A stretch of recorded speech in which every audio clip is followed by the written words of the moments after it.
40 CEOs. We'll be right back.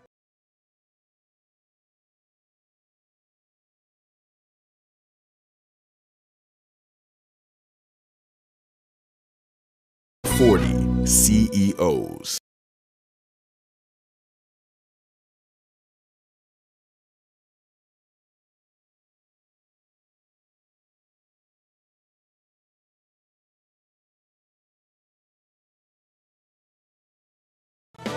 This is Under 40 CEOs. Hello. Hi. Hi. Hi. Hi.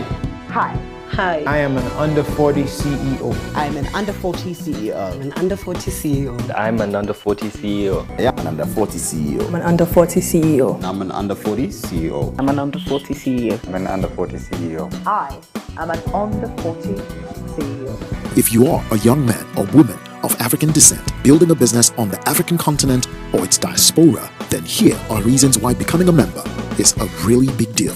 Under 40 CEOs is a community of young African business leaders committed to putting the economic power back in the hands of young, smart Africans who will in turn commit to building Africa into a continent of first world nations. We empower our members through 1. Mentorship, a mentorship program that identifies the lapses in your business and then pairs you with mentors who have been through that phase in their business and tactically surmounted it. 2. Exposure. We expose your business via Under 40 CEOs on TV, currently reaching 27 African countries and 2.2 million viewers via 8 different television channels and our digital platforms every week.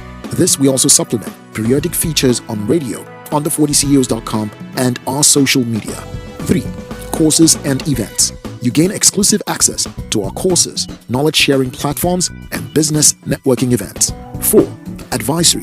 You access world-class business advisory in strategy, tax, legal, corporate structure, human resource, operations, marketing, and finance. 5. Investment.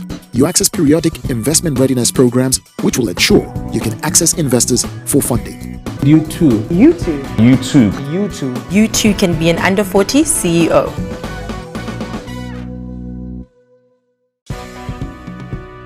Hello. Hi. Hi. Hi. Hi.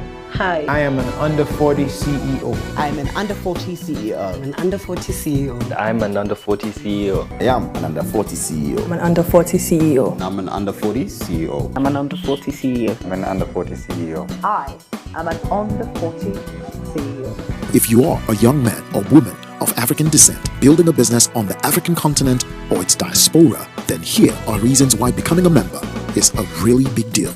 Under 40 CEOs is a community of young African business leaders committed to putting the economic power back in the hands of young, smart Africans who will in turn commit to building Africa into a continent of first world nations. We empower our members through 1. Mentorship, a mentorship program that identifies the lapses in your business and then pairs you with mentors who have been through that phase in their business and tactically surmounted it every week. This we also supplement periodic features on radio, under40ceos.com, and our social media. 3. Courses and events. You gain exclusive access to our courses, knowledge-sharing platforms, and business networking events. 4. Advisory. You access world-class business advisory in strategy, tax, legal, corporate structure, human resource, operations, marketing, and finance. 5. Investment. You access periodic investment readiness programs which will ensure you can access investors for funding. You too. You too. You too. You too. You too can be an under 40 CEO.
That's why we have a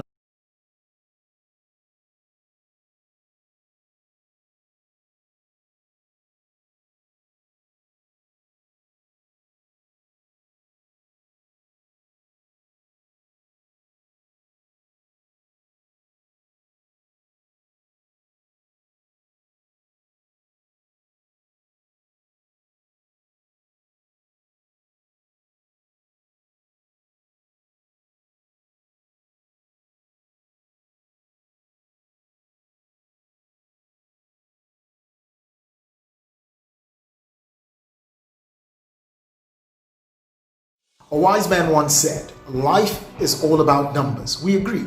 And that's why we have a number in our name. Under 40 CEO is 5. In 5 years, we've delivered 100 episodes of our television series featuring stories from young African leaders from East, West, and South Africa. Under 40 CEOs on television is watched on 8 channels, reaching 27 countries and 2.2 million viewers every week. We have held 8 events ranging from Under 40 CEOs Forum to Under 40 CEOs Live to Under 40 CEOs Networking event and an International Women's Day event in Nigeria, Ghana, Rwanda, and South Africa. Oh, and we have received over 2,000 delegates at our event. We have published one book with over 200 featuring the stories of 52 young African leaders.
So one of the other panelists is just about to get on.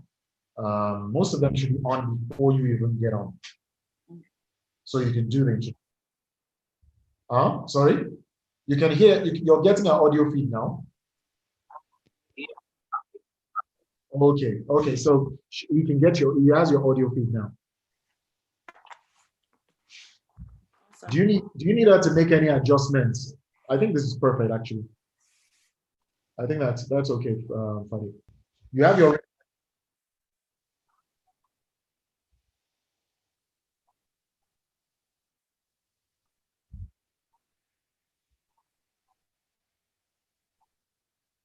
Like so many voices, I'm not sure which instructions. Please, guys, stop talking. There's too many people talking in that room. Sam, what's the instruction you want me to do with my computer?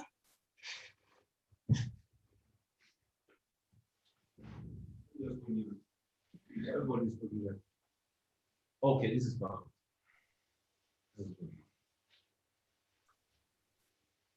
It's great now.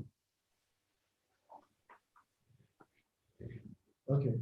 I'll be right back. You want her to go? She can't go on yet because we need the other panelists on. And you're good with shifting, like going between all of them right now. Have you tested? Yes, it's shifting.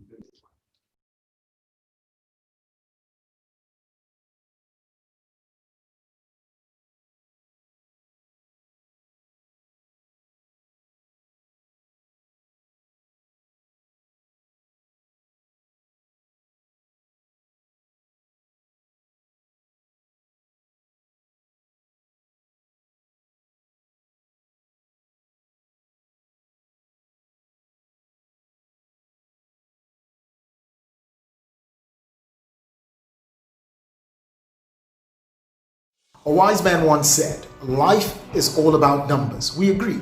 And that's why we have a number in our name.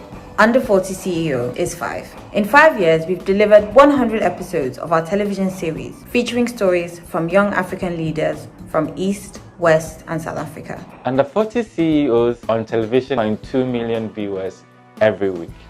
We have held 8 events ranging from Under 40 CEOs Forum to Under 40 CEOs Live to Under 40 CEOs Networking event and an International Women's Day event in Nigeria, Ghana, Rwanda, and South Africa. Oh, and we have received over 2,000 delegates.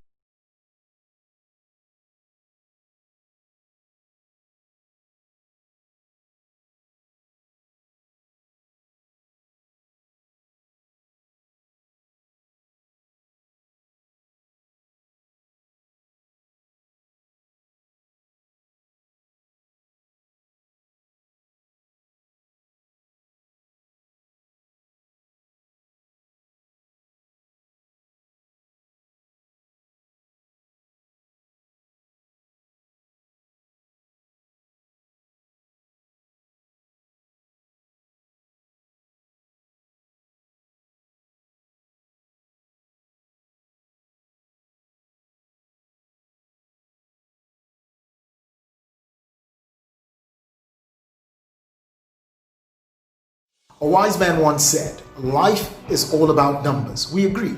And that's why we have a number in our name. Under 40 CEO is 5. In 5 years, we've delivered 100 episodes of our television series from young African leaders from East, West, and South Africa. Under 40 CEOs on television is watched on 8 channels, reaching 27 countries and 2.2 million viewers every week. We have held 8 events ranging from Under 40 CEOs Forum to an International Women's Day event in Nigeria, Ghana, Rwanda, and South Africa. Oh, and we have received over 2,000 delegates at our event. We have published one book with over 200 pages featuring the stories of 52 young African business leaders.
Grant Quartermain is a leading design and manufacturing company for the interior industry. Grant Quartermain is home to 3 exclusive brands: Office Express, Doors Express, TC Contempo.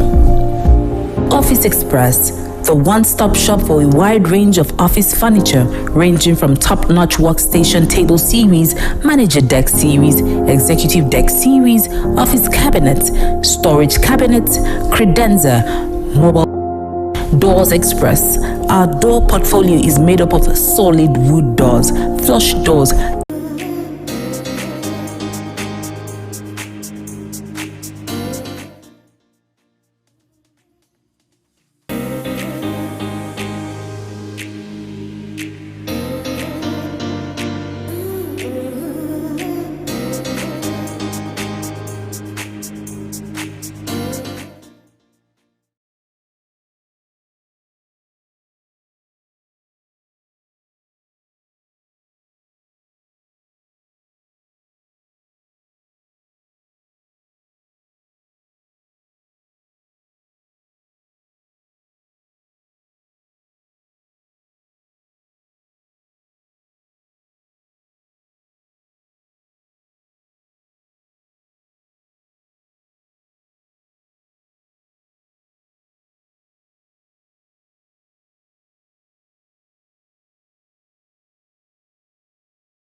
Some call them the new school heroes. We call them under 40 CEOs.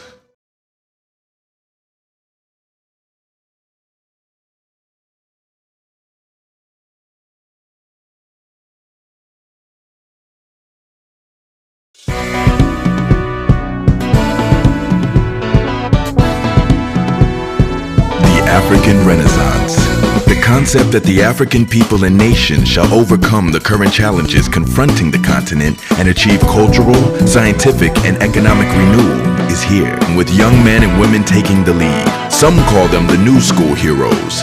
We call them under 40 CEOs. 5 years ago, it started as a simple idea to inspire, motivate, and educate an aspirational generation of business leaders by telling the authentic stories of young business leaders of African descent. Our journey started from Lagos, Nigeria, and in a matter of months, we were in the city of Accra in Ghana.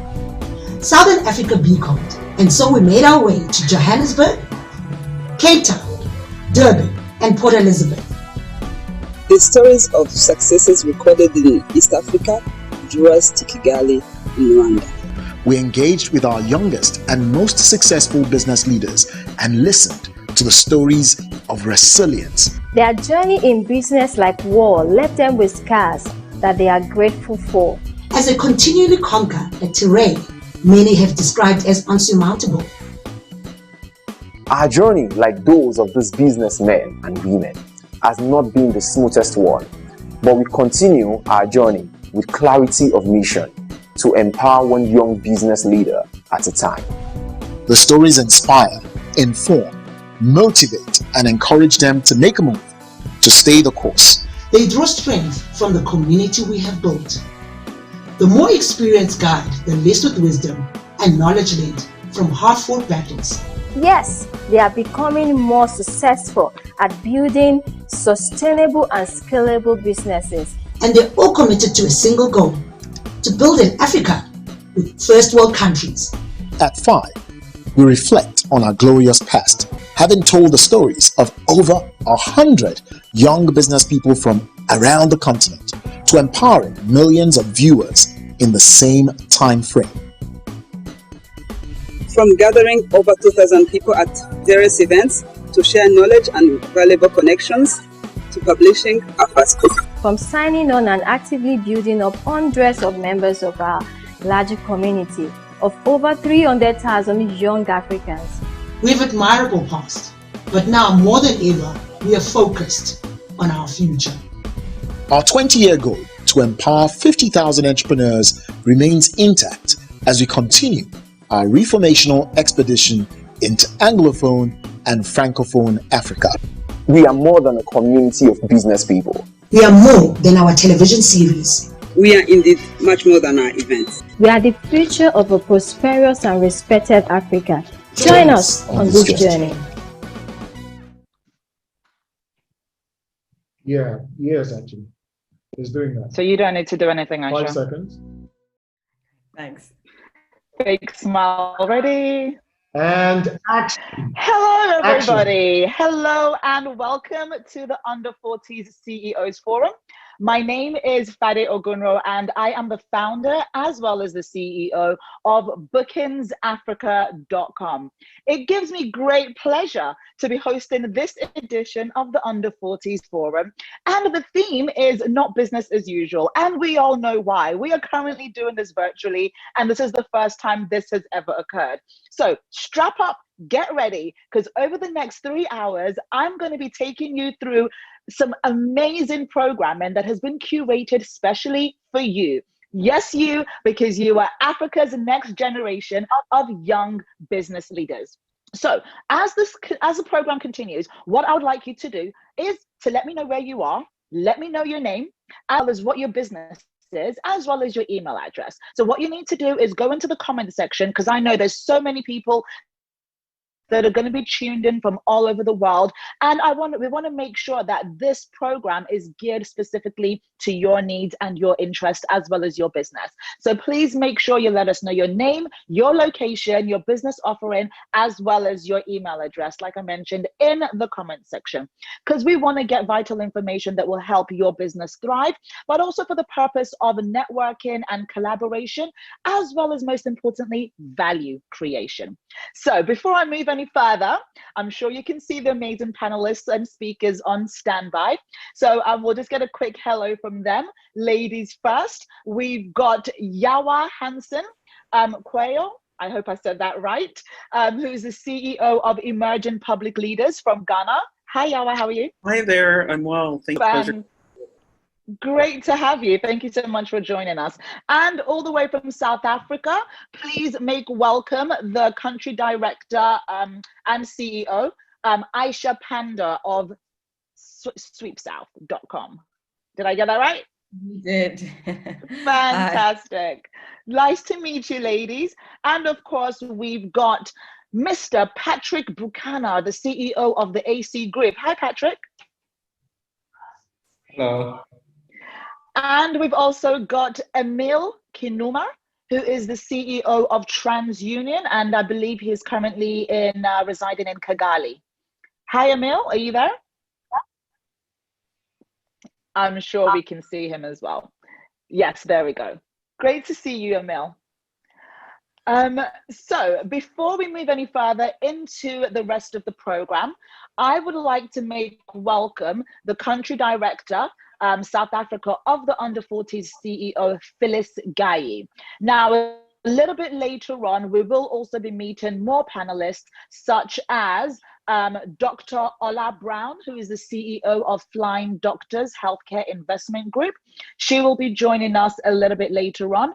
And we've also got Camille Olufowobi, the CEO of the most influential people of African descent. We should all be on that group, by the way, Camille.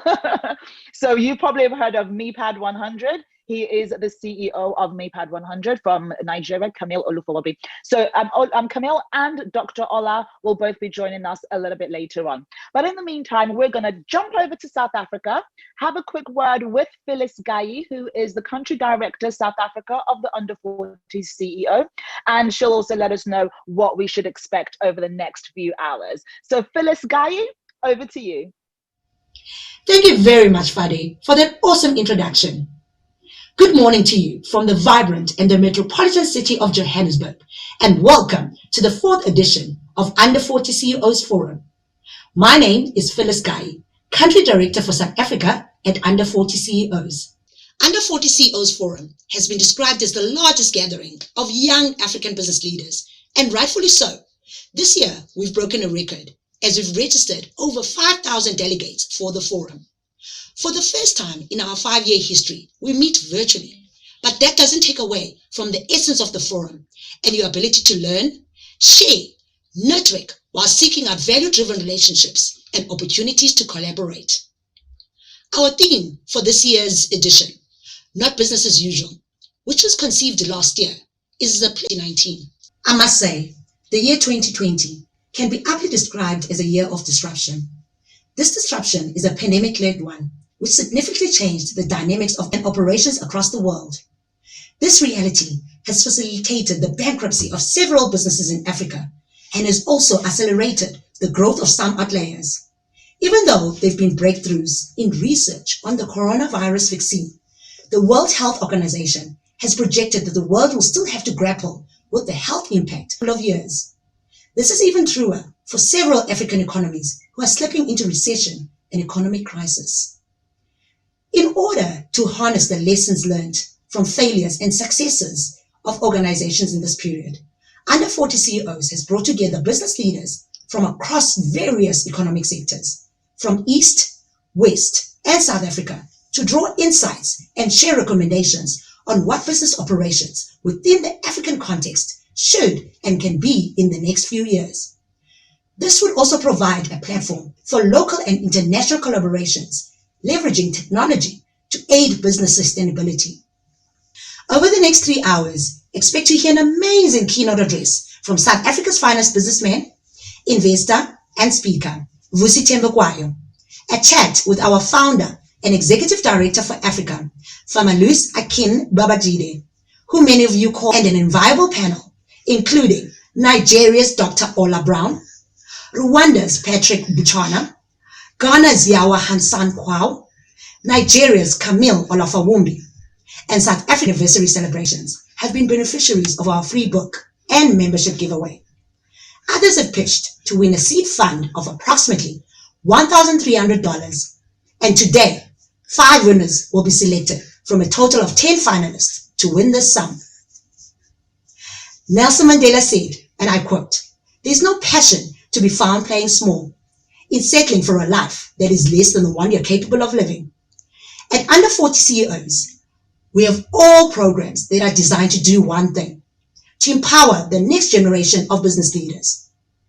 Africa needs us to take its rightful place within the community of nations, and take we must. Thank you once again for taking the time to join us today. Please relax, get yourself a notepad if you must, and prepare to engage. Once again, welcome to the 4th edition of Under 40 CEOs Forum. Action. Thank you very much, Phyllis. Thank you very much, Phyllis. That was amazing. Indeed, there really is no passion to be found in playing small. I'd just like to say, I see the comments happening in the comment section. I'm loving them. Please keep them coming. Let us know your name, where you are tuned in from, so your location, your business title, as well as your email address. And if you would like to receive a free... Personally, I think his pedigree is unrivaled, unmatched, and it's reflected in his clients' testimonials, board appointments, and the invitations that he's been asked to serve across the globe. He is amongst the most accomplished authors, and he's sold tens of thousands of his various books. Can you guess who I'm talking about yet? No? I'll keep going. He's widely regarded as one of the most influential young Africans of contemporary times, and is often called on to comment on various issues, including macroeconomic development frameworks, social cohesion, and modern economic systems. Do you know yet? No? Okay, I'll let you know. Ladies and gentlemen, please make welcome to deliver his keynote address, the Chairman, Investment Committee of Impact Investment Fund Managers, Mr. Vusi Tembekwayo. Very interesting.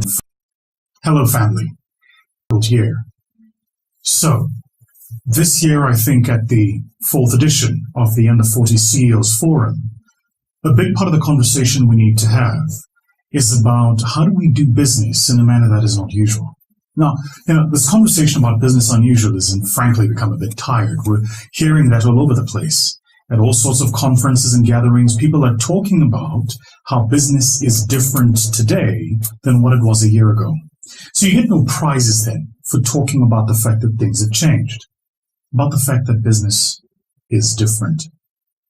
Let's talk a bit about why it's different. We live in very interesting times. The internet has completely collapsed borders. The world is flat. Today, you can buy a commodity in one part of the world, get it shipped by a shipping company in another part of the world, and sell it to a customer in a completely different part of the world, all the while earning currency that comes from another part of the world. So the world today has become truly globalized. We are, for the first time, one village in the truest sense of the word. But what the globalization also does is it exacerbates, situates, and amplifies our inequalities. So, for instance, whether it was income inequality, gender parity, power dynamic inequality, access to financial services inequality, wage inequality, all of those inequalities have now become amplified. Is a lot more telling an indicator of their performance than the demographic of our consumers. So we all come from the age-old time of understanding the demographic of the consumer: black, white, male, female, educated or not, with a college degree, married, not married, number of children, access to credit card, do they have a bond, a property, etc. You could always create that demographic of who your proposition for that demo. The thing is that customer has changed. Today, Customers are more psychographic. And that's again off the back of the internet. They're aspiring for the same things, even though they don't share a common background and sometimes common beliefs.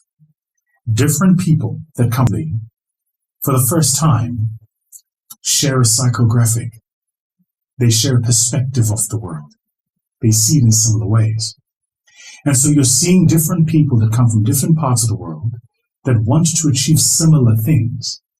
Everybody wants a good business, great family, fulfilling relationships, and they want to add value to society. We all want a connection with our Creator. We want to add value to society.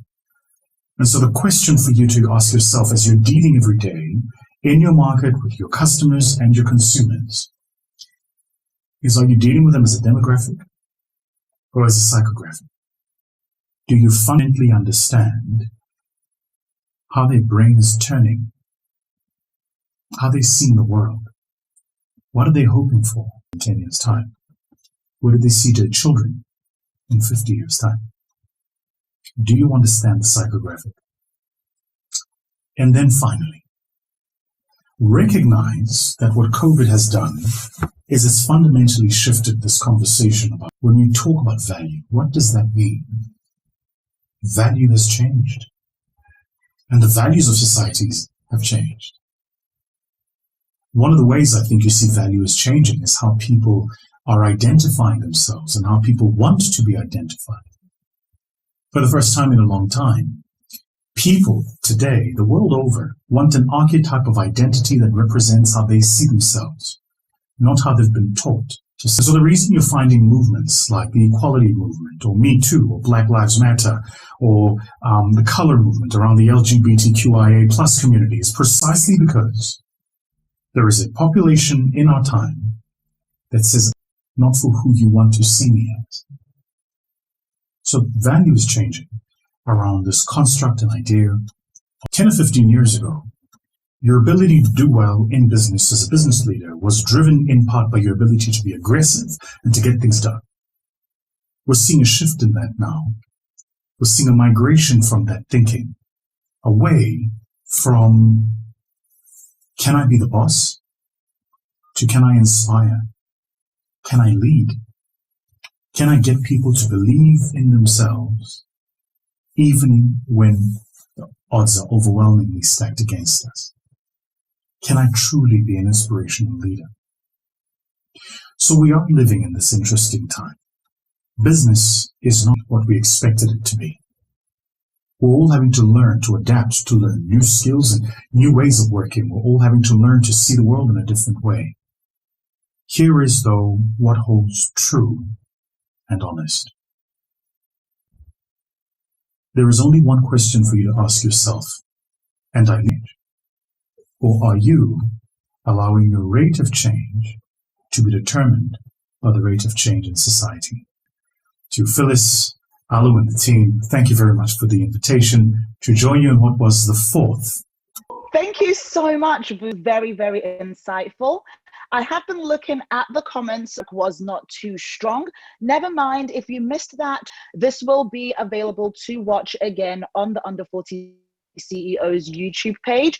So once the entire forum is done in about 2-3 hours, then you can rewatch it all over again at your own pleasure. And don't forget to like, comment, as well as share.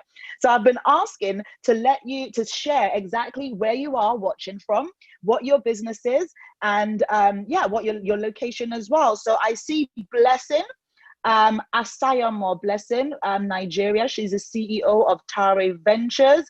The Momtritionist, Ma Orizu, she is in Abuja, Nigeria. I see Mercy from as well as your email address. And of course, remember, if you want to get your hands on this amazing book, How We Made It in Africa, there is a free, send us an email with your name, your phone number, and your name, phone number, and send the email to 1000CEOs@under40CEOs.com.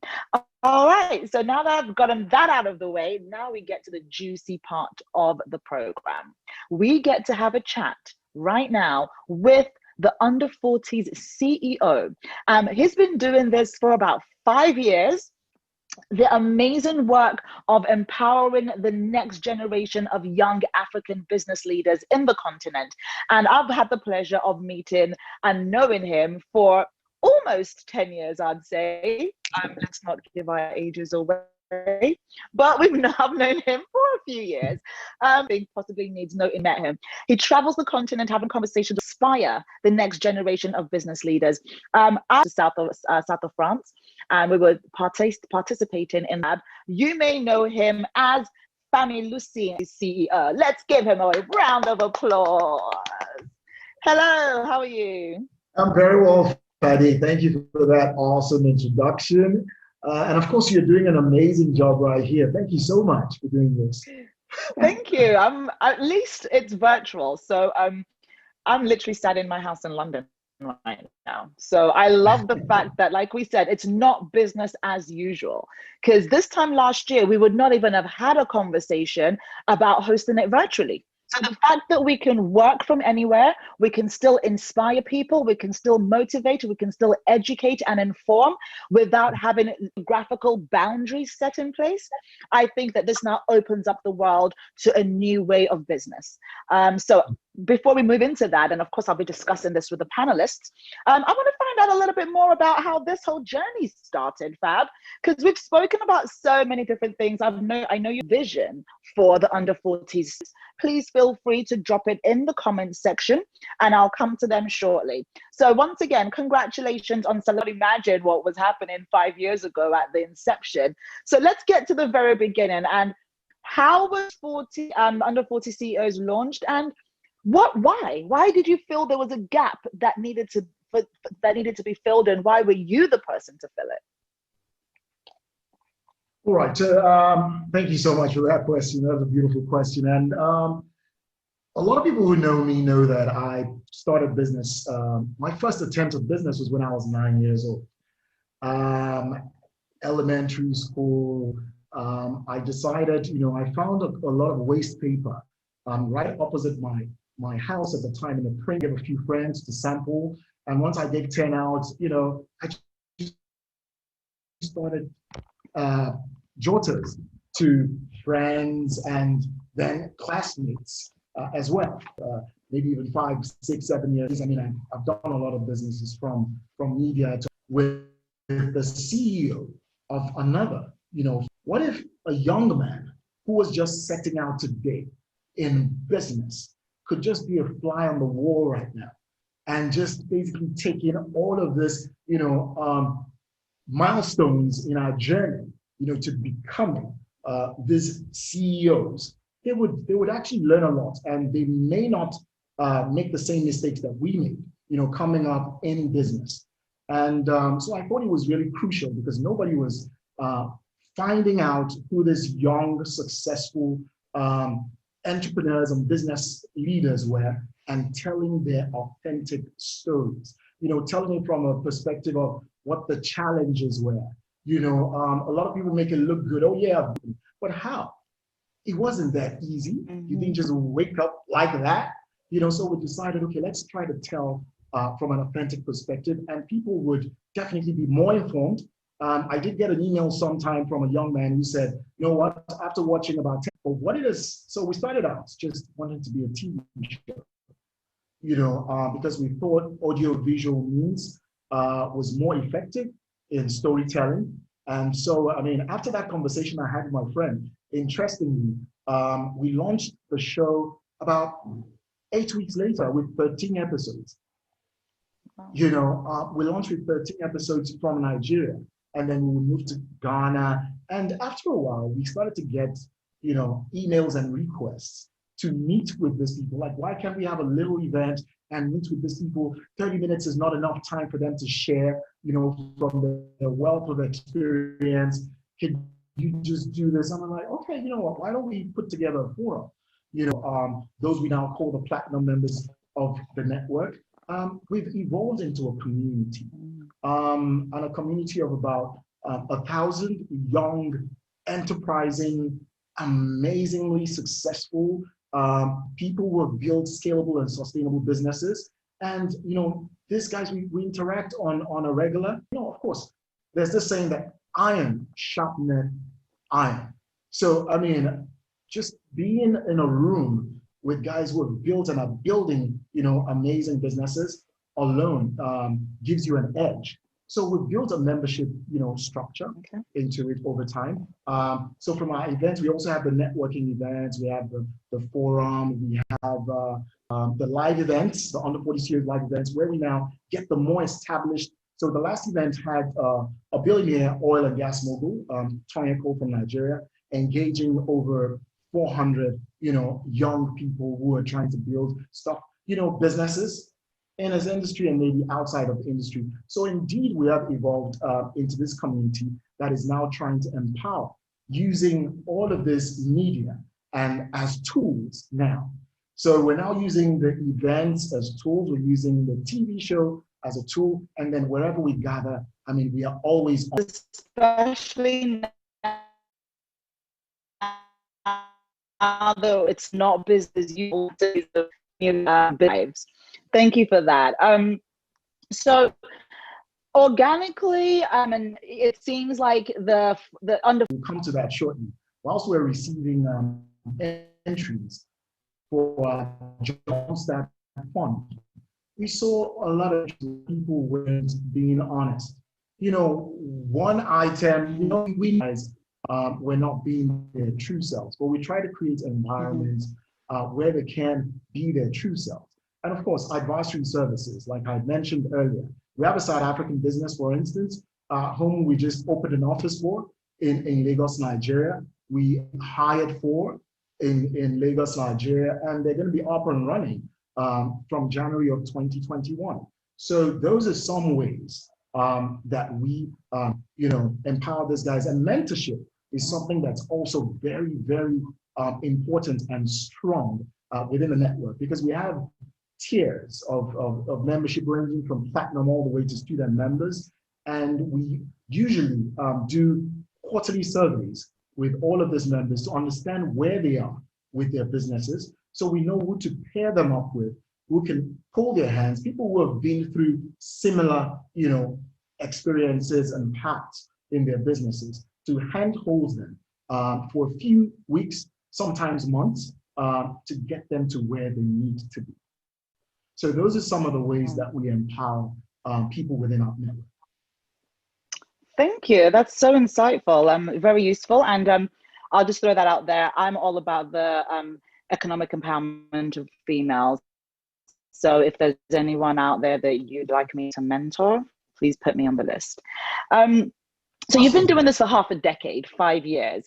From the CEO's perspective, what are you most proud of? What are your key highlights? It could be something that happened behind the scenes that we don't even know, but personally, I'd like to know what your highlights have been over the past 5 years. There've been a lot of highlights. Getting signing on our first members, getting on TV was a major highlight, even getting on a local TV station. But then we got on a TV station that allowed us to reach 27 African countries every weekday for 18 months at a time. That was really massive. Signing a distribution deal for the content in the United Kingdom was another big deal. But what I think is the biggest deal is not even those key milestones. I think when we get this letters, when we get this notes in our DMs, when we're to say, because of this person, I heard this from this person, and then I made this change to my business, and now I've moved 1x to 5x, that makes me so happy. It's some of the biggest highlights for me, and really it's what keeps me going and keeps us, as an organization going. The feedback that we get from all of these amazing people who are building amazing businesses, and we're becoming some sort of catalyst to take them to the next level. That is major for us. Congratulations. That's really heartfelt, knowing that the efforts that you're putting is actually showing tangible results. That definitely is moving. Now, just to take it back a little bit, you did mention that the Under 40 CEOs has a paid membership structure. So I don't remember receiving my invitation to becoming a member now. So I'm gonna need more information. How do I join, or how does anyone watching join? What are the different tiers, and what are the various benefits accordingly? Right. So, I mean, well, we talked about some of the benefits earlier, in terms of, getting on a TV show, lead generation, access to mentorship, access to certain people that you may not necessarily have access to, who may be a catalyst in taking your business to the next level. But we have 4 tiers of membership within the Under 40 Series network. I'll talk about the platinum membership first, because I know that that's where you belong. And, so the platinum members are typically the guys you get to see on TV. These guys are doing a certain range in terms of revenue. They have their corporate governance structure locked down. They are employing a certain number of people. They have their taxes paid up to date. These are, guys, but what we do not do at the moment is take applications from the platinum membership, prospects. So what we do now is they have to be nominated by existing platinum members from within our network. These are people that we know. These are people that we trust. These are people we've operated with for so many years, and we know they wouldn't bring or nominate, what's the dude's name that was caught in Dubai? The hush puppies into our network. So they could bring credible, people them into the network. So that's what we do. African designer every day. So we met when you were publishing, the publisher of the magazine Fabulous. Of course, it's synonymous with the acronym of your name, but it stands for Fabulous, African, and Black. And for me, that was because I actually was I was a member of Vogue, and I thought I was actually going to be the chief editor of Vogue growing up. So I've always been drawn. Yeah, I've always been drawn to. There wasn't anybody that was giving me that core, just visual engagement and excitement, and informing me and educating me, not just on designers in Nigeria, but all throughout the continent. Fab magazine was literally the one-stop shop for everything African fashion, and first met because when I saw the magazine, I was like, I need to know who is behind this, because this is, and the quality of the magazine for me was amazing. It was nothing that was being printed like anything that was being printed at the time in Nigeria. And just the fact that you were full. So I want to thank you for that. But now, most recently, we are now talking about publishing, how we made it in Africa. So if you've already got the TV show that is being broadcasted in 27 African countries, you've got a licensing deal to air it in the UK, and you're of course speaking to some of these 52 business owners in your TV show. Why would you then feel the need to have a magazine for the How We Made It in Africa? Why do we need this magazine, and what should we look at in the next editions? Okay, thank you very much, Fadi, for taking me way back.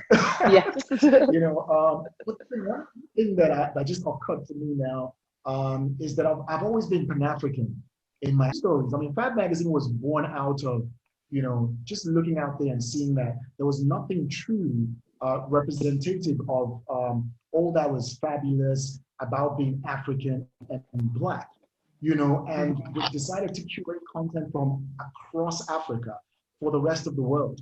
And it was, that journey to even releasing the first copy of Fab Magazine, everybody, just said, this is the best publication to ever come out of Africa. And then we got all of this, we got W.H. Smith in the UK reaching out to us by the second issue of the magazine, and we were being distributed there. By the third issue of the magazine, we got a call from Barnes & Noble. Why would it be on W.H. Smith? It's so fabulous. Why wouldn't we have a copy of this? But it was about, just putting the lifestyle and culture of Africans on display from, the future merged with the past experiences. So it was, I think a lot of the Wakanda story was borrowed from some of the editions that we published, even the styling and all. But so moving now to Under 40 CEOs, printing the book. At the point we decided to publish the book, we knew that a lot of people were probably struggling with the internet and all of that, and maybe a lot of people were always traveling on the go, but they needed to have access to these stories as well. So we decided to take the first 52 stories, which was the first, the first season of the show, right? The first season, we took it and published into this book. We condensed the message without taking out the key highlights, the information, and still retaining, that edge that inspires and motivates you. So we decided to do that so people can carry these stories around with them on the airplane, in the buses. You're having lunch alone, you're having a coffee, you could just catch up real quick, a few pages, and still get informed, get inspired, and get motivated. Fabulous. So that connotes that we should be expecting more volumes, more editions? Yes, volume 2 is already in the works. So I look forward to it. Got another 52 episodes coming out of Rwanda, South Africa, and Nigeria. Amazing. Congratulations. That it can't be easy, and you do make it look effortless. So not even a wrinkle in your face.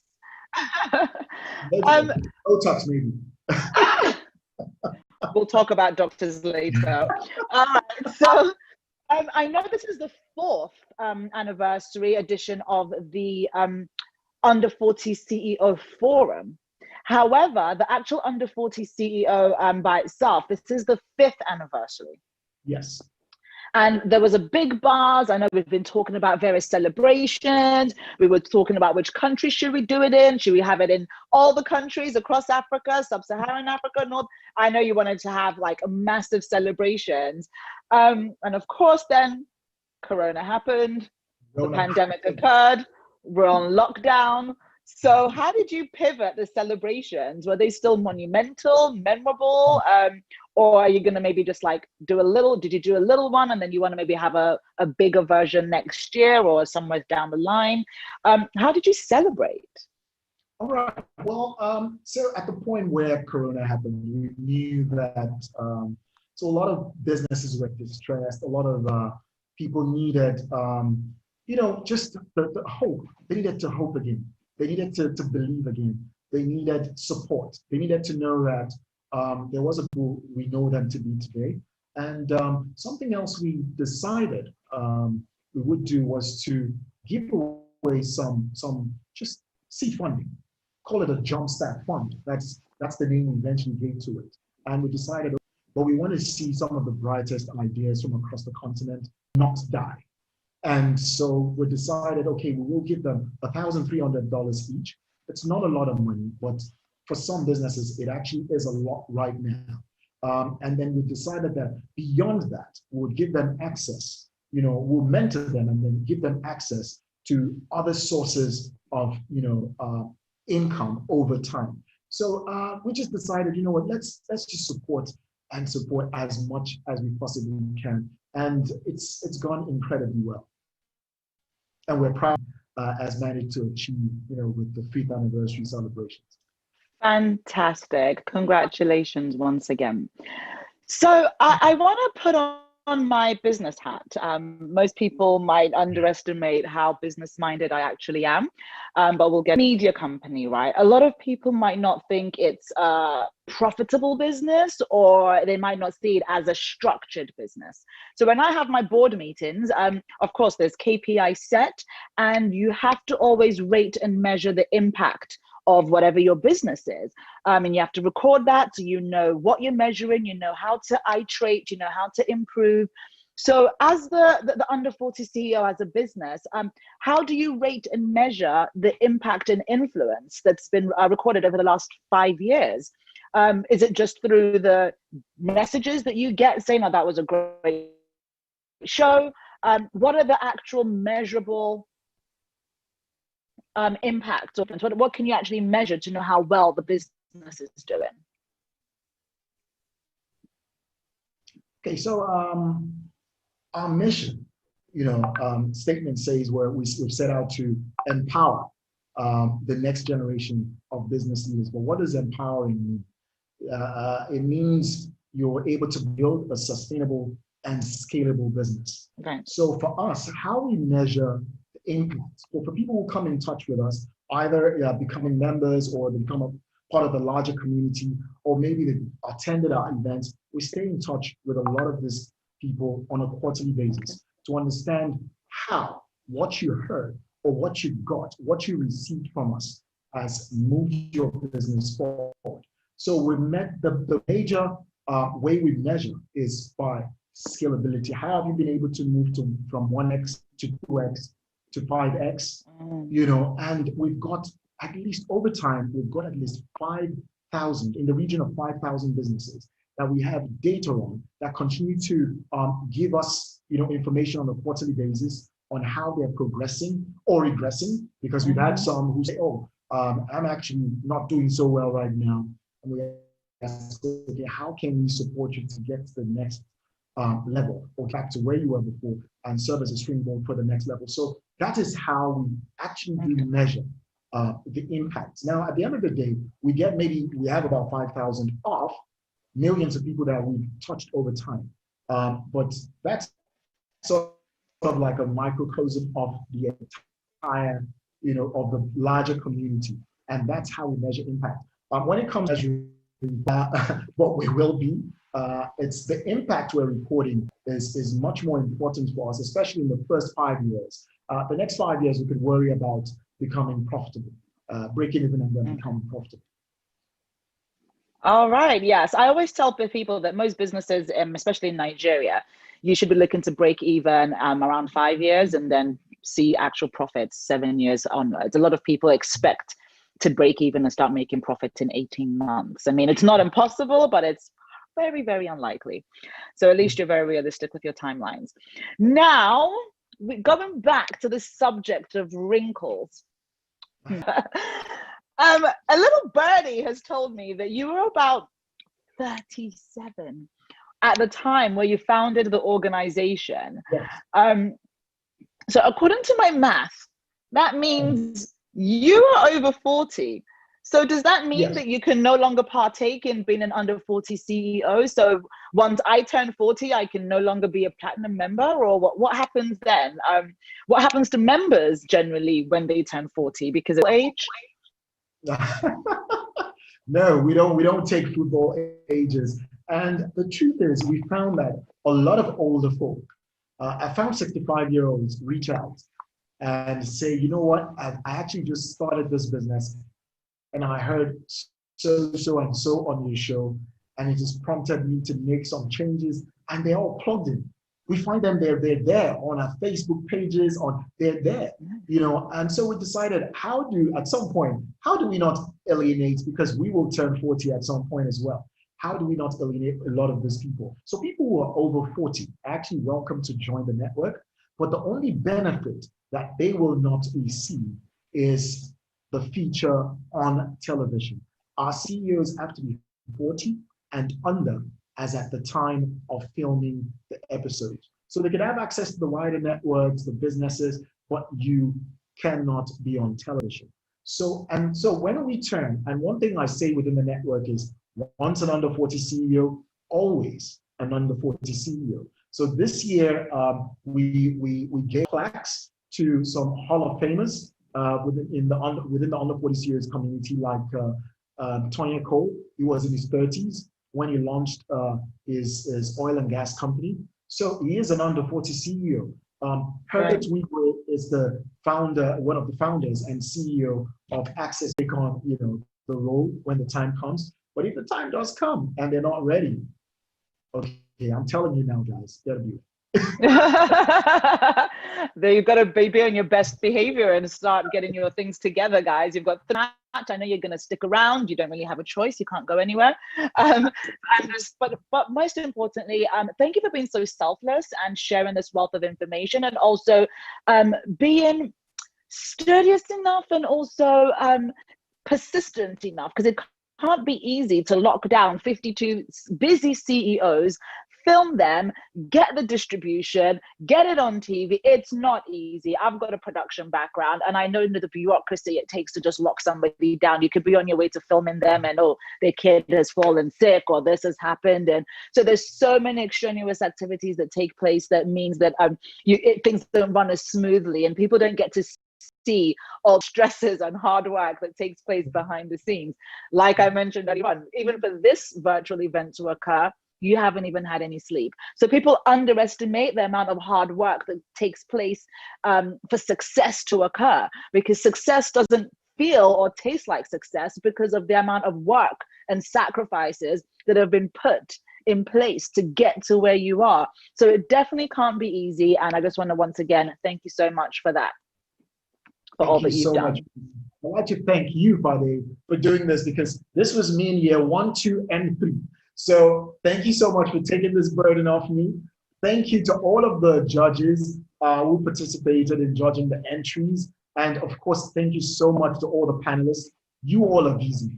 Fade, you're busy. Yara is really busy. Aisha is busy. Patrick, thank you so much for making this happen. And to everyone out there, keep being an under 40 CEO. So someday we'll tell your story.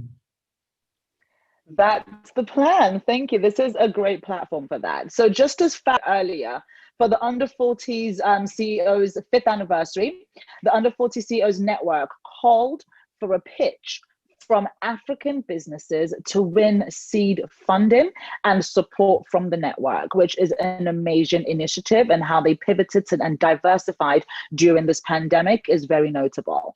So over the next few minutes, we are going to see 5 businesses, and one of them will win $1,300 support from the under 40s CEO. So today, excuse me, today we have 10 finalists who will be pitching, and the judges will pick the top 5. We have grouped the 10 finale pitches into 2 segments, each of 2 segments of 5, and each pitch will last for 3 minutes only. So segment 1, we're going to see the first 5 pitches. Each pitch will be 3 minutes only. We'll then meet our judges, and then we'll also then go into the second segment of the 5 finalists, who will then also pitch again 3 minutes each. So I would like quickly, before we start off on our pitching session, and I love pitches, guys. Like, if you follow me on any social media, I'm always teaching people and advising how to pitch, how to write a pitch deck, how to give an elevator pitch if you want, if you've got investors on your horizon, just basically how to really sell your business. Selling and pitching is completely different, but we'll talk about that a little bit later. So I would like, without further ado, for us to meet the judges who have been behind the scenes quietly judging the entries. So earlier on, I already mentioned that Dr. Ola Brown is around. So she is one of the judges as well as panelists. She's one of our judges. And I'd also want you to meet, from South Africa, Shukri Tofi. He is the CEO of the Fortified Group. Shukri, I met last year at the Cannes Lion Festival with Fab, as we get in touch with him virtually. So Shukri, all the way from South Africa, CEO of Fortified Group, thank you for judging. And then we've got the CEO of Printivo in Nigeria, Oluyomi Ojo. Hi, Oluyomi, thank you so much for being here, and thank you for judging the entry. Abiodun Oshodi is the Managing Director of ILF Engineers. He is also one of the judges. And we've got Bola Ray, is the CEO at EIB Networks in Ghana. Thank you very much for being a judge, Bola, we appreciate it. And Dr. Tayo Oyedeji, he is the CEO at Overwood, Nigeria. Aisha Bedway is a partner at PwC Ghana. And of course, earlier on, we also met Patrick Buchanan, who's also a panelist who we'll be speaking with a little bit later on. So Patrick Buchanan is the CEO at AC Group in Rwanda. So these are all our judges. And at this point, I would like for us to get ready to watch the first 5 finalists who are going to be giving us 3 minutes each and selling their business to us. Remember, The top 5 that the judges pick will each win $1,300, as well as ongoing support from the Under 40s CEO. So at this point, please put a round of applause and let's get ready to welcome Go Global from the Congo DRC, Quadloop from Nigeria, Eco Heroes from Nigeria, Farm Fresh from Nigeria, and Smart Class from Rwanda. That's the first 5 finalists that we'll be watching now. All the best, guys. Good luck. My name is Mike Bondo. I'm from DRC, Kinshasa. I'm the co-founder and CEO of Go Global. Go Global is an impact investment platform dedicated to agriculture in Sub-Saharan Africa. We're on a mission to change the way people and companies invest in agriculture. When you think about agriculture, there are many challenges, but we have identified 3. First of all, is that many African farmers lack access to expansion capital for the venture, so they cannot either afford or have access to funds they require from conventional lenders. The second challenge is that there is a poor access between farm level production and downstream activities such as distribution, processing, marketing. So even if they produce, they don't have enough information on the market. Thirdly, is that Africa spends around 40 billion yearly on imported agricultural products. So we are exporting jobs by not being able to increase our value addition. The solution: through our platform, we enable our farmers, mostly young people and women from cooperatives, to connect with and receive capital investment from investors who earn between 20 to 30% return on investment. So once we receive the funds, we form a joint partnership with the cooperative and co-manage the project. The idea is to maximize the investment. So thirdly, via this flexible approach, we are building a global reach, helping farmers sell both in the local and the international market. The timing, we believe it's the right time, because if you look, Africa has the largest reservoir of unused arable land, but the lowest productivity. But also there is a trend in the increasing domestic demand. So more and more Africans would like to eat fresh products. So we need to lead if we would like to change the narrative. Traction, we operate since 2019. In the space of 8 months, we have managed to raise $15,000, create about 30 direct jobs, so which is around 4 farming projects so far. 80% of our investors are from the diaspora, but we would like to change the narrative and put individuals and companies to help us scale. We operate in 2 markets: Togo, which is a small country, but very strategic for the export market, and DRC, there's a huge demand for the local market. As a competitive advantage, we have partnership with cooperatives of farmers. We are among the first to use this type of investment, and we are creating a new asset class for people who like to invest in the agriculture sector. Business model: the profit of each farming is split between the cooperatives, the farm sponsor, and Go Global. So it's a win-win scenario. So as I mentioned above, not only we have individual investment, but now more funding initiatives that are focused on food security. So we think that on the long term, we'll have both individuals and corporate investors. As a conclusion, I would say that we can't produce fund sponsorship fast enough to meet up with the demand. But despite that, our goal in the next 5 to 10 years is to become a leading specialist investor in the agricultural sector. So we like to use technology to improve the life of small and medium farmers. Thank you so much. My name is Mike Bondo. Hi, good morning, everyone. My name is Dozier. I'm a co-founder at Quadloop. Quadloop is an electronic company leveraging technology to build sustainable hardware devices.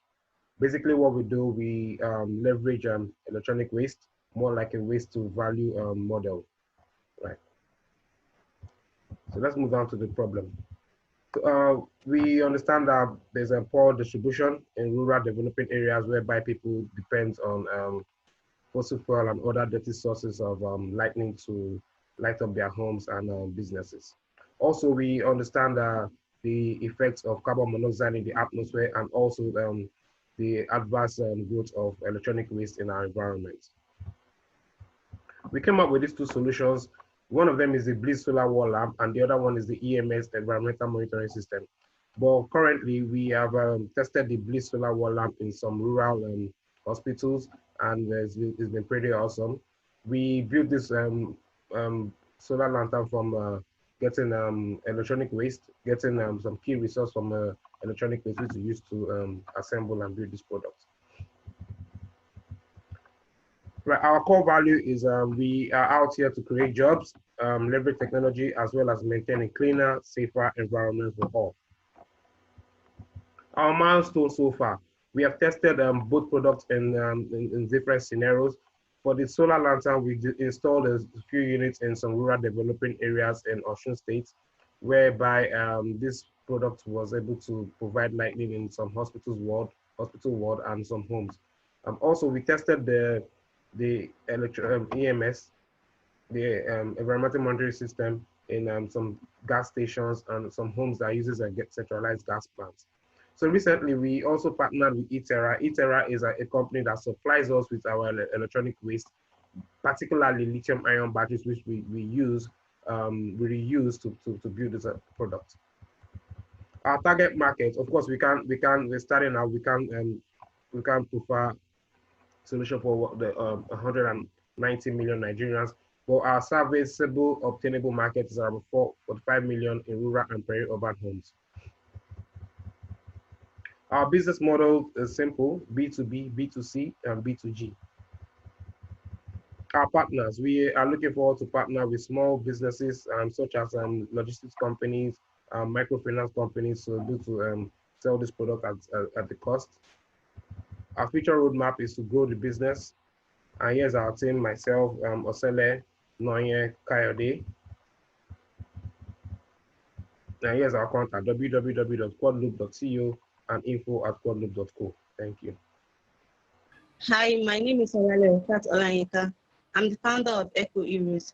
EcoHeroes is a waste recycling and social benefits that motivates post-consumers to recycle by creating value from the everyday waste. According to Lagos State Waste Management Authority, Nigeria generates over 300,000 metric tons of waste annually. Improper waste disposal are the most causes of disasters like flooding in our community.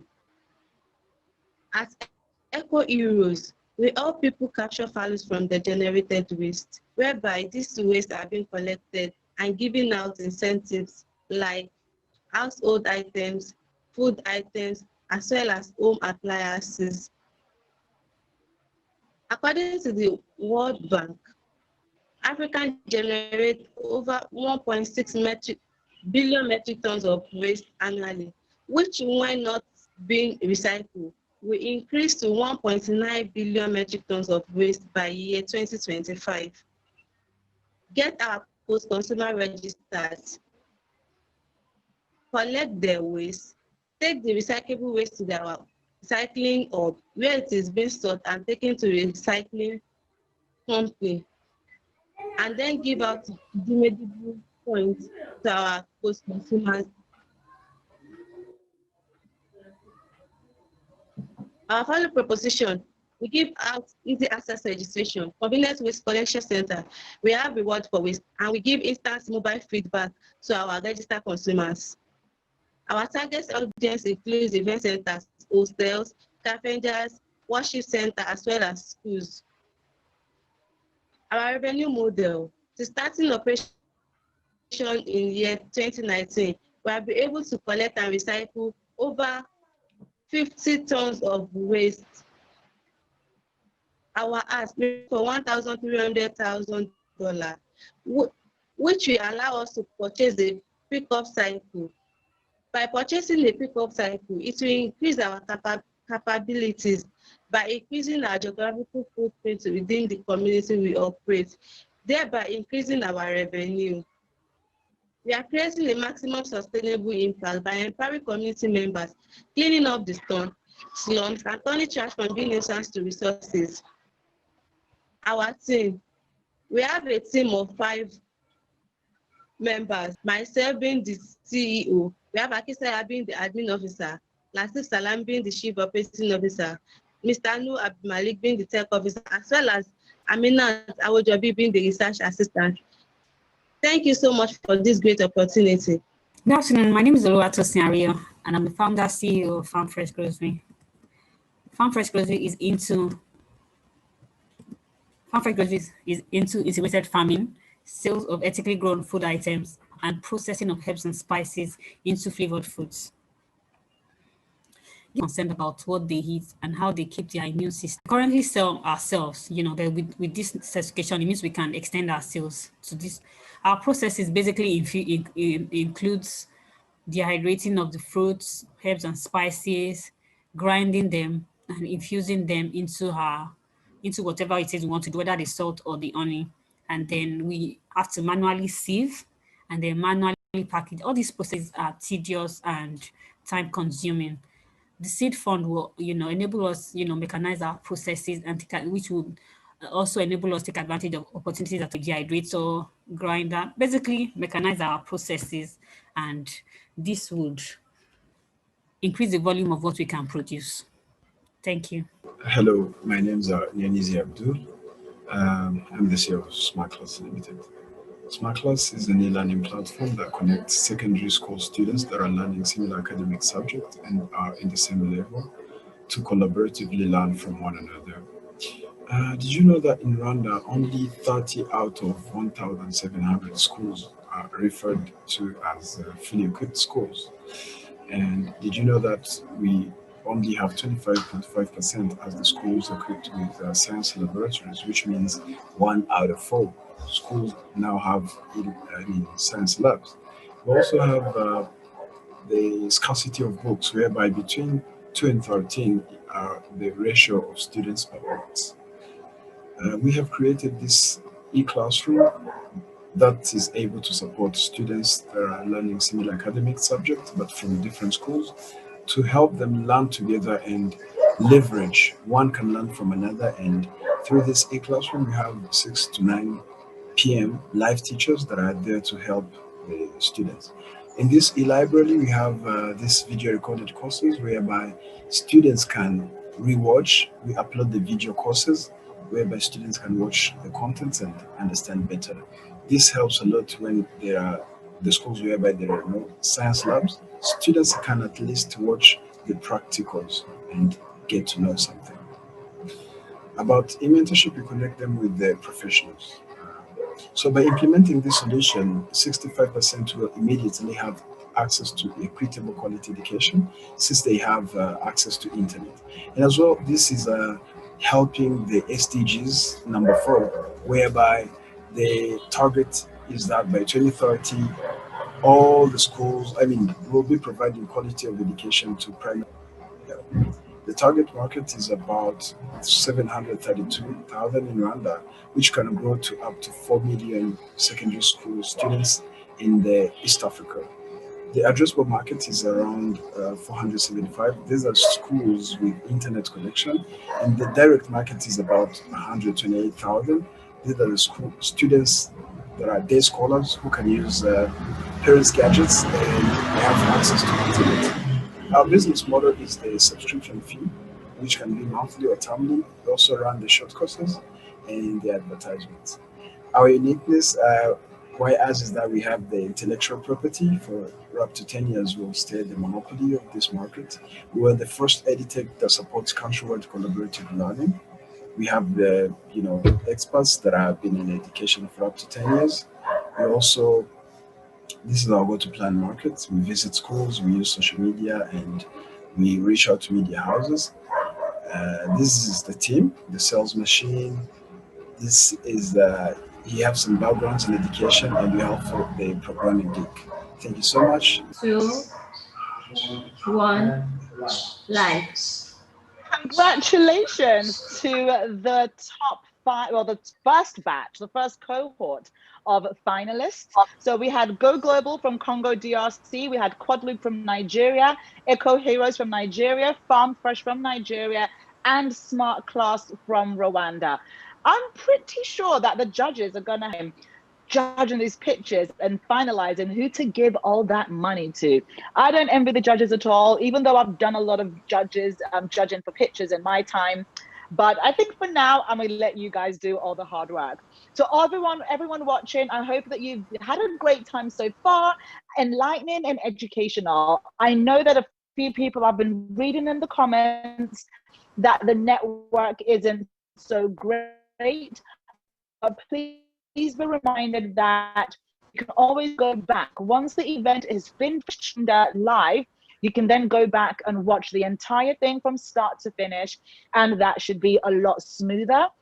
Because then the network issue, of course, it won't be live buffering. So please don't get frustrated. If you do want to watch it, you can always rewatch it a little bit later on. So let me know how things are going. Don't forget, I'm still giving shout outs. I'm reading your comments. So make sure in the comment section, you let us know your name, your location, where exactly in the world are you watching from right now. Let us know your job title, as well as drop your email address, because you never know, you could have a potential client or customer online right now and they might want to network with you. If this was a physical forum, you would be staying high and by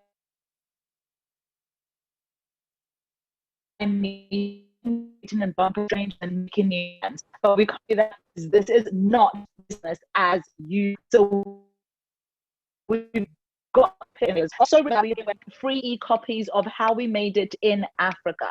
So if you'd like to get your hands a copy of this, check out in the comment section. You'd also see the email address that you can send your name, your phone number, and location to 1000 CEOs at under40ceos.com. That's 1000 CEOs at under40ceos.com. So that way you can get your hands on a copy of the book. All right, so let's go straight ahead. Shortly, we will be having a panel discussion, but up next, we want to, I would like to introduce to you a spoken word poet hailing from Nigeria, a man that many regard as the father of spoken word poetry in Nigeria. He's a poet, a teacher, music lover, and author of the trend Dream. And he has been to deliver a brand new poem, especially for under 40 CEOs. Ladies and gentlemen, say Hassan. You hear them on their news channels, on cable television, on social media, in their articles in business magazines and conferences. Africa is rising. An African Renaissance looms like the Niagara with a roar of 1 billion voices, 1 million different tongues heralding the coming of the old continent into new wealth. It is a new day. Freedom from the chains of slavery and colonial masters is the new order. The fourth revolution is underway, and the first continent is poised on the tip of an assegai in the worthy grip of an astute warrior thrusting into the heart of the matter. We are coming home with the booty of war. Like someone said, if business does not cross frontiers, then wars won't. And we cross often, gingerly, a tribe of entrepreneurs armed with ideas and ideals, soldiering forward, leaping over walls. We are suited in colored armor, modern gear, European or of recent avant-garde and casual, other times clad in attires that made the leap from dusty village settings to the boardrooms of conglomerates. We receive our marching orders and face a new normal, the old becoming abnormal, fading from view. We are prisoners of a new vision of success. We make rules and reformat old games. Africa is rising. This is the African Renaissance, where our inner cities have become the new frontier. The new frontier for defining the business model from the boroughs of Lagos, we celebrate the defiant entrepreneur.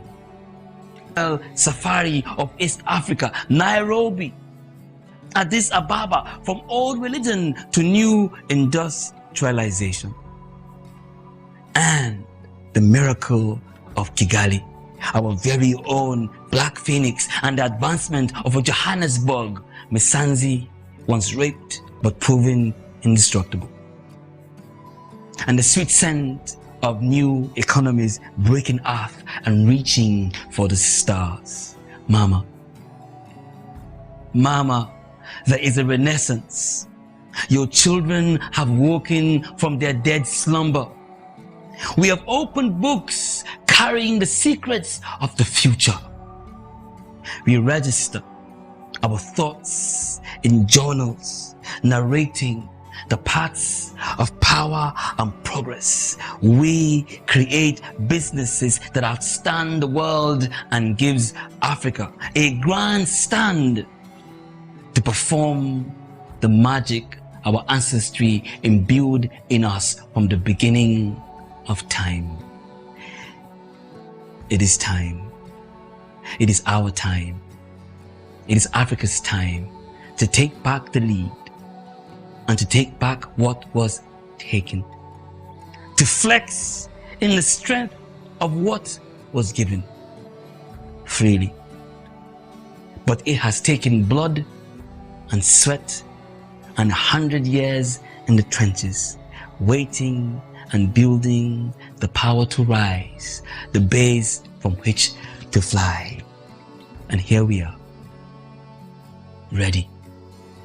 Ready or not, here we are. We are Africa. We are the future now. Rising now. Changing the order of what was to what should be. A tribe taking its place in the grand boardrooms of global business. The Renaissance is here now, and it's African. Hello. Hi. Hi. Hi. Hi. Hi. Hi. I am an under 40 CEO. I'm an under 40 CEO. I'm an under 40 CEO. I'm an under 40 CEO. I am an under 40 CEO. I'm an under 40 CEO. I'm an under 40 CEO. I'm an under 40 CEO. I'm an under 40 CEO. I am an under 40 CEO. If you are a young man or woman of African descent building a business on the African continent or its diaspora, then here are reasons why becoming a member is a really big deal. Back in the hands of young, smart Africans who will in turn commit to building Africa into a continent of first world nations. We empower our members through one, mentorship, a mentorship program that identifies the lapses in your business and then pairs you with mentors who have been through that phase in their business and tactically surmounted it. 2. Exposure. We expose your business via Under 40 CEOs on TV, currently reaching 27 African countries and 2.2 million viewers via 8 different television channels and our digital platforms every week. This we also supplement periodic features on radio, under40ceos.com, and our social media. 3. Courses and events. You gain exclusive access to our courses, knowledge sharing platforms, and business networking events. 4. Advisory. You access world-class business advisory in strategy, tax, legal, corporate structure, human resource, operations, marketing, and finance. 5. Investment. You access periodic investment readiness programs which will ensure you can access investors for funding. YouTube. Be an under 40 CEO.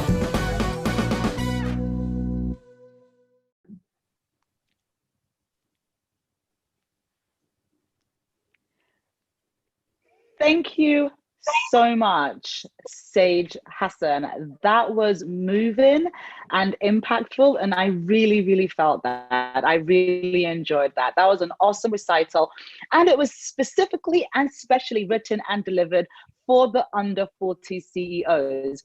Thank you once again. Now it's the time that I'm sure a lot of you have been waiting for. I'm gonna grill our panel sessions. I've got an amazing lineup of speakers from East, West, South Africa, and we're gonna be discussing all the lessons garnered across different economic sectors in the African market. Believe it or not, all the Zooms that I've done, all the meetings that I've done virtually, all the panel sessions that I've taken part in, it's always market specific. So I'm going to find this also as insightful as you will, because now we get to find out what's happening with our brothers and sisters across the continent. Are they facing the same issues? Do they have the same solutions? And what are they specifically doing that is, well, genuine and authentic to their market? So please make welcome our panelists. We've got Camille Olufowobi from MyPad. Hi, Camille. We've also got Emil Kinuma from TransUnion in Rwanda. I need to chill. I'm on now, please. Hello. Hi, and we've got Yawa Hansen Kwayo. I need to get that surname right. I'm murdering it. Kwayo from the Emerging Public Leaders in Ghana. Aisha Pando, CEO of Sweep South Africa. And Dr. Ola Brown, we have been waiting for her from Flying Doctors in Nigeria. So Ola Brown, are you there with us at the moment? If not, we're just gonna kick ahead and continue, and she can join us because I know we're delayed about 30 minutes, so I don't want to keep you any further. So a warm welcome to our amazing array of panelists. Let's start off by saying that 2020, as we know, can aptly be described as the ultimate year of disruption. I think that should be the hashtag, right? Year of disruption, hashtag. This disruption is a pandemic-led one, significantly changing the dynamics of businesses and operations regionally, locally, nationally, globally. This reality has facilitated, actually, unfortunately, the bankruptcy of several businesses in Africa, but has also accelerated the growth of some outliers. Now, even though there have been breakthroughs in research on coronavirus vaccine, the World Health Organization has projected that the world would still have to grapple with the health impact of the pandemic for the next at least 2 years as the vaccine becomes widely available. Now, this is even truer for several African economies who are slipping into recession and a grave economic crisis. So for all the African young business leaders out here who may be panicking about what to do with their business over the next few years, we've gathered you amazing array of successful entrepreneurs who can hopefully guide them through from personal experience as to how to pivot through the next few years. So my first question, and I'd like all of you to answer it one after the other. I'll start with Aisha, then Emil, then Camille. So how would you say the pandemic and recession and recent events in general has changed business within your sector? So Aisha, being the CEO of Sweep South, it's a marketplace, I believe. And of course, it's a technology-led business. How has the recession changed the events within your sector? Thanks, Vade. So I'm the co-founder and CEO of Sweep South, which is a platform for connecting domestic workers and other home services workers with customers. And so in one sense, we're part of the gig economy in that we have sort of on-demand home services available, but in another sense, a lot of our work is driven by recurring sort of subscription long-term interactions between domestic workers and customers who use our platform. And so it's been a mixed bag. I think on the one hand, lockdown itself and the pandemic, especially with online to offline services where there are interactions directly between people, have been severely impacted. I think, during the lockdown, restrictions mean that people often can't operate these services with stricter lockdown terms. And then even when lockdown is eased, the pandemic means that there's safety concerns around people interacting. And so we've had to really, I think, as an industry and as a category, think very deeply about how to make the rollout of services like ours safe. A lot of education, both on our service provider side, on the customer side, and sort of find this balance between trying to adhere to safety, but also the sort of imperatives of keeping your business operating. And then I think Obviously, there are other sort of gig economy models that have done a lot better. You know, the online grocery space, for example, has really boomed during this time. So I think it's been a mixed bag, but I think you know, for many has just mean having to think about your business differently, and having to be a lot more agile than you otherwise might have been. Fantastic. Thank you, Aisha. So I think that our businesses actually have a lot of similarities because it's also a marketplace that connects service providers to clients as well. However, I don't offer the profession of cleaners. I do more makeup artists, photographers, voiceover artists, accountants, digital marketers, therapists, tutors. So I think I feel your pain basically, because I call it a physical gig platform where you start off booking the service provider online, but they physically need to come to you to deliver that service. So once you're locked down, that restrictions-based model. So we'll talk a little bit more about how you've managed to meet a sister, like-minded, who's doing amazing things across the continent. So great to meet you, and thank you for that. So let's pop over to Emil Kinuma from Rwanda, TransUnion. Hello, Emil, sorry. And could you let us know how the pandemic has changed business within your sector? And of course, please introduce TransUnion for the audience members who may not know exactly what you do. All right, so thank you very much. My name is Emil Kinuma.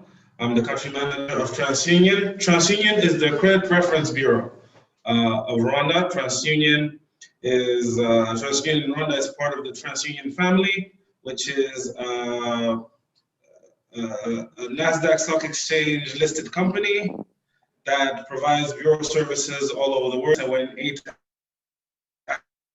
African countries. How the pandemic affected TransUnion and Rwanda specifically is that overnight the demands for digital grew.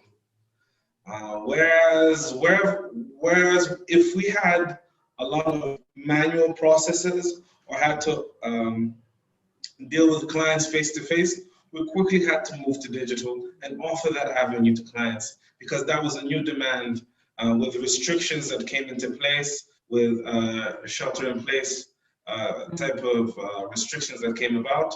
We had to figure out a way to make sure that we continue delivering critical service to the economy that was affecting everyone in a very particular way. So as TransUnion, what we first had to do was to figure out how are we going to take a team that had always worked from the office and get them to be operational from home. That was the first challenge. And as restrictions loosened, what was going to be the new formula? Because we still had some regulatory requirements to have people in the office to attend to customers. What measures did we have to put in place? What kind of protections did you have to do it? So this really reflects on your costs going up. What it really meant in the end is that the cost of doing business in this new environment was going to be a lot more expensive. But how do you still deliver value to your customers in this circumstance? Making sure that you listen to their needs. Rwanda, basically, what COVID did, if before the internet was a luxury for many people, they were fully in the internet by the end of it. A nice anecdote I like to give, my parents, barely messed with WhatsApp. They're like, nah, it's not as clear as a phone call. But as soon as COVID hit, 3 months down the line, they're the ones asking me what's up with Wi-Fi. So that is the reality now that we're all living in. And that's something that everyone is experiencing. And specifically in our sector, we had to be more proactive with our customers. Try to figure out what will make a difference in their business. As a bureau, we centralize the credit data of the country with all financial institutions, which means in the end that we need to provide an insight and analysis to these institutions so they can make better business decisions. And that's why we launched the Q3 Market Insight Report, our inaugural report, to better map the credit landscape in Rwanda. So that is what we did in our economy. Fantastic. Thank you, Emil. I'm definitely going to delve a little bit deeper and a little bit later on because I've got I want to know the nuances of how things work with credit in Rwanda because it's quite different in Nigeria, but we'll get it. And before we head, I just want to say good afternoon and welcome to Dr. Ola Brown. Hi, Ola, how are you? Thanks for joining us. We are talking about how the pandemic and how this year has been the year of disruption. I'm asking how the pandemic and recent events is changing business within your sector. So I'm going to CEO of MePad 100, then and then come over to you, Ola. Okay, so just to keep you in the loop of where we're at. So Camille, if you could please share with us what you do, what MePad 100 is, your business, and how the pandemic has affected it so far. All right. So thank you, Fadi. I've been watching this from the beginning and amazing work you're doing. So thank you very much for pulling it all together. And I was truly inspired when I heard Fab speak earlier.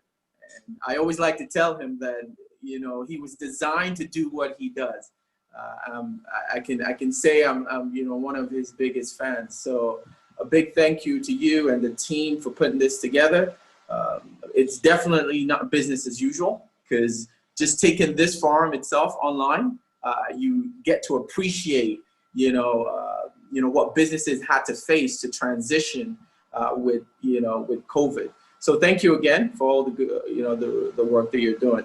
So for those who are joining us, my name, and I am privileged to be the CEO and the founder of the most influential people of African descent, which is an Africa diaspora organization. So what we do in support of the United Nations International Decade is to identify high achievers of African descent in the diaspora and also on the continent and pair them together for collaboration. So for us, when COVID hit, we were built for a time like this because typically we bring everybody together in New York. We have our chief research officer in London. We have our chief operation officer in New York, country directors in China and Brazil. So when COVID hit, one of the things that crossed our mind is how are we going to pull everyone together in New York at the United Nations, and being able to transition to a digital platform was a blessing for us because we were able to pull the whole world literally together on the digital platform. So for me, what has happened more so in terms of what happens next is that no business should move forward now without having a digital strategy, right? For us, most of our interactions with our honorees around the world is physical in New York. But now we cannot go forward without having a physical and a virtual event. So we have to create an hybrid, of that. And one final thought before I move on from the question is the ability for us to start to look at the future differently, for us to become more future-proof as businesses, right? Because we've seen what this pandemic has done. So we have to build for the future, to be future thinking. So one of the things we're doing is to support organizations with thinking of their 100-year plan. So what does your company look like 100 years from now? Are you building companies that can survive disasters, that can survive pandemics and still be here? So within our network, we're looking to support, businesses to start, and governments, because we interact with four corners of society. So politics and governance, business and entrepreneurship, media and culture, and humanitarian work. For you to start thinking 100 years from now, what does my business look like? So adapting my business model for the future is where we are looking, and also supporting people in our network. So Fadi, so thank you for that question. I hope that addressed. It Yeah, some of the definitely, points. it does. Thank you. Yawa, are you there? Yawa Hansen, thank you so much for joining us. Please let us know what your business is, introduce us to your business, as well as the issues the pandemic has brought about this year. Yeah, thank you. It's a pleasure to be here, and hello from Accra, Ghana. My name is Yawa Hansen Kwao. I'm founder of the Leading Ladies Network, which is a women's leadership organization that's based here in Ghana, working across 5 different African countries. And I'm also executive director for Emerging Public Leaders. So Emerging Public Leaders, our vision really is to help fill the future talent pipeline with competent and ethical public servants. And we offer a 2-year fellowship that gets really talented young people into government service. We started our work in Liberia, and we have a program here in Ghana as well. And we are launching in Kenya in Q1 next year. So it's an exciting time for expanding this work. Like most of the speakers have said, 2020 has been such a disruptive year. But I think in every bit of disruption, there's always new opportunity. It's been interesting to see how not just the health crisis, but also the crisis around inclusion, when we look at protests in the US around the murder of George Floyd, when we look at recent protests in Nigeria around the End SARS movement to end police brutality. There are multiple pandemics that this year has brought us. It's not just in health. And I think all of them are causing us to question, reassess, and rethink how business gets done, but more importantly, how governance gets done, because these pandemics have brought to the fore the issues of governance and the importance of, deciding who gets to make decisions about our future. We cannot, no country has been able to successfully tackle the pandemic without competence in public service delivery. And I think that this has been a wake-up call for the continent in many ways to start making these investments, because in the midst of this pandemic, all of the technical expertise that we fly in, for example, from all parts of the Western world, they were evacuated, they left. And so the importance of our work, I think, was really seen because having competent local talent is critical if governments are able to respond to future crises like health pandemics or social upheaval. So, we have had to pivot our work like everyone else, technology, deliver it. In the midst of this pandemic, we continue to deliver training programs and personal development programs for our fellows through online means. We recruited our 3rd cohort of fellows. But I think another interesting discussion that's come up in this year as a result of the disruption, as it links to technology, is how will governance change in general in response? I think in parts of the world like Ghana and Africa. So there's never been a stronger case for digitizing service delivery, like people being able to access government services remotely through digital means. We just had a recent election here in Ghana, and regrettably, people did have to leave their houses and mask up and go vote. And, questions around how do we solve this for the future so that in the future people can exercise their franchise, whether through voting or access public services, remotely. So I think these are positive conversations that are requiring a business response. So that's why I think there's opportunity for businesses to, as I believe Camille is saying, kind of think about, what the next 100 years will look like and how to innovate for those next 100 years, because the world is changing so significantly. And so technical leadership in public institutions And it matters the kind of innovations that enable governance to be accessed, through digital means. So I think that this means that our horizon looks very positive.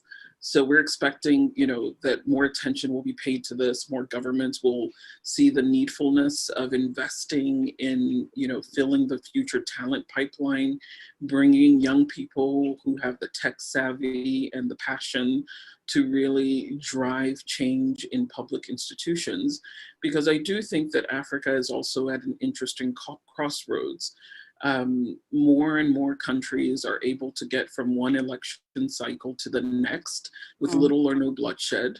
We do see the toppling of long-standing dictatorships, with a few exceptions, no doubt.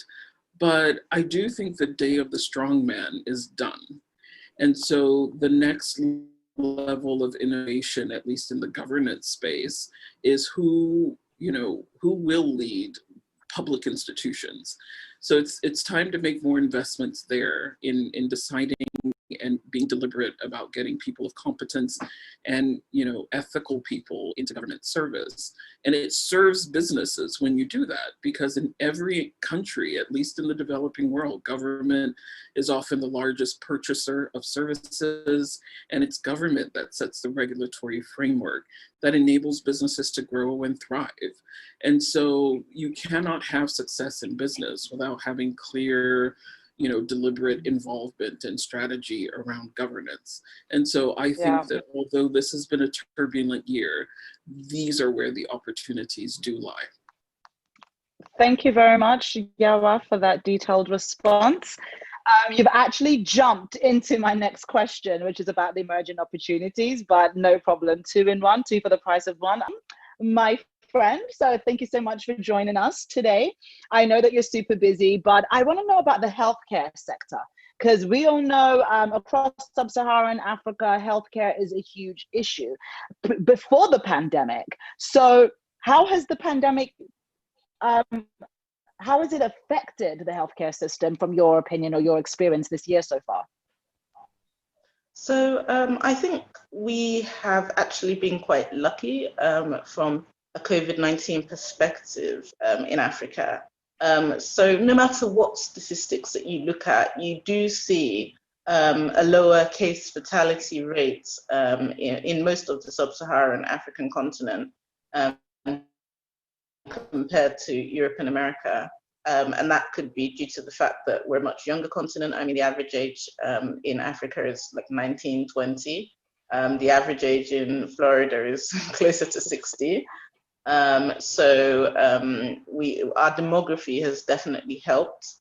I think our lack of connectedness to the rest of the world in terms of flights, in terms of ship arrivals, in terms of inter-African trade or intra-African trade, has kept our economy small.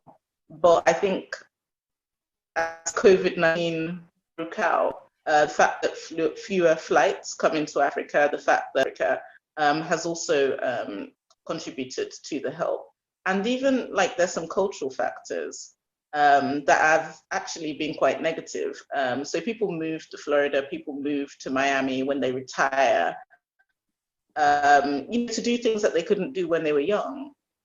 So when you're on holiday in Florida, you see 60, 70-year-olds, out, in the Escalades, exploring, crocodile hunting, going to casinos, going to nightclubs. Whereas our old people in Africa, which is quite sad, actually, retirement is, not as exciting in Africa. And actually, you don't see large groups of 70 and 80-year-olds going on field trips or holidays together in a big bus. And some of the things that we've always viewed as quite negative about our culture and negative about our economy are perhaps some of the things that helped us survive this pandemic and manage it in slightly with slightly better outcomes than you'd see in Europe and America. And we've dealt with pandemics before. We've had Ebola, we have in Nigeria, we have Lassa fever almost every year. We have monkeypox, we have outbreaks of cholera. I mean, the last case of polio was just a few months ago. So unlike many Western countries, we're quite used to infectious disease, we're quite used to pandemics, and we have a lot of trained people on the ground that are used to surveillance work and are used to the protocols associated with that surveillance work. So from an African perspective, from a healthcare perspective, I think that, we managed to escape the kind of scenarios that we saw in more developed countries. However, I think it has highlighted to private sector players, to, citizens across the continent, and to governments that health is wealth, and without health, we have nothing. I think it's something that historically has been seen as a cost, but increasingly across the African continent, it's now being seen as more in a more correct way as an investment. And I think over the next 10 years, we're going to see more investments in health. Over the past 10 years, the Flying Doctors Healthcare Investment Group has been investing across the healthcare value chain. So we have investments in telemedicine, we have investments in retail pharmacy, we have investments in drug manufacturing, medical logistics, emergency services, primary care, hospital services. And we own some, we operate some, we invest in some. And we've been doing that over the past 10 years. The current value of all the companies in our portfolio is over $200 million. But the gap in healthcare for the continent is $66 billion. So we still have a huge way to go to fill that gap. And just to give you some context, the Nigerian federal healthcare budget for 200 million people at the federal level is $1 billion. Out of that $1 billion, perhaps 50% gets funded, so probably like $500 million. The NHS budget for just 60 million people in the UK is nearly $250 billion. So while in the UK, this healthcare spend is $4,000, in the US, the healthcare spend for citizen is $10,000. In Norway, the healthcare spend per citizen is $7,000. In Nigeria, it's $6 from the federal budget. So I think that the opportunity is now. I think that people's eyes have opened up to the fact that healthcare is important. And I think we are really looking at an opportunity for increased healthcare, the increased healthcare investment that will bring about a healthcare revolution on the continent. Thank you. You also gave me a 2-in-1 as well, actually. You've also identified some of the emerging opportunities, particularly in the African market, in the healthcare region. So but before we move ahead, I just want to congratulate you on your latest book as well. So well done on that. You're welcome. So I want to talk to Aisha Pandor, and then I'll go back over to Emil, who can then tell me what are the emergent opportunities within your space. So Aisha, I mean, I could easily answer this from a Nigerian perspective as to what's happening in the tech space as owning a marketplace, connecting service providers, but generally in that service provision space. I mean, my company operates in South Africa as well, South African, Kenya, and Nigeria, but you've been in the business a lot longer than I have.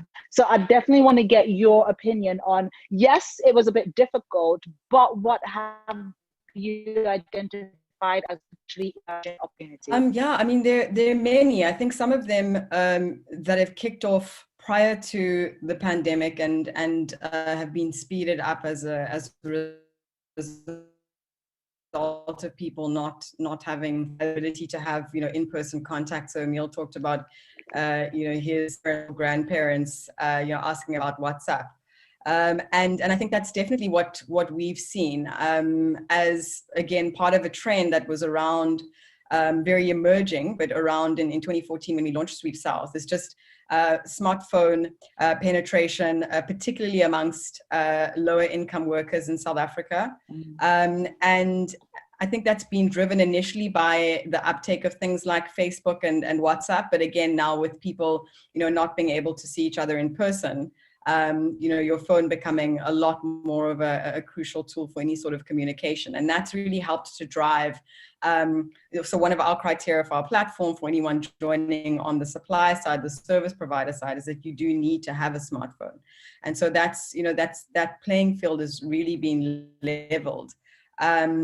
When we started Sweep South, again, 6 years ago, we had about 80% of people who need to apply not having a smartphone and really having very, very basic feature. And, having to start, what is an app? How do you check your data? What are the apps that are using data? What's the amount of data that you're using on a daily, weekly, monthly basis?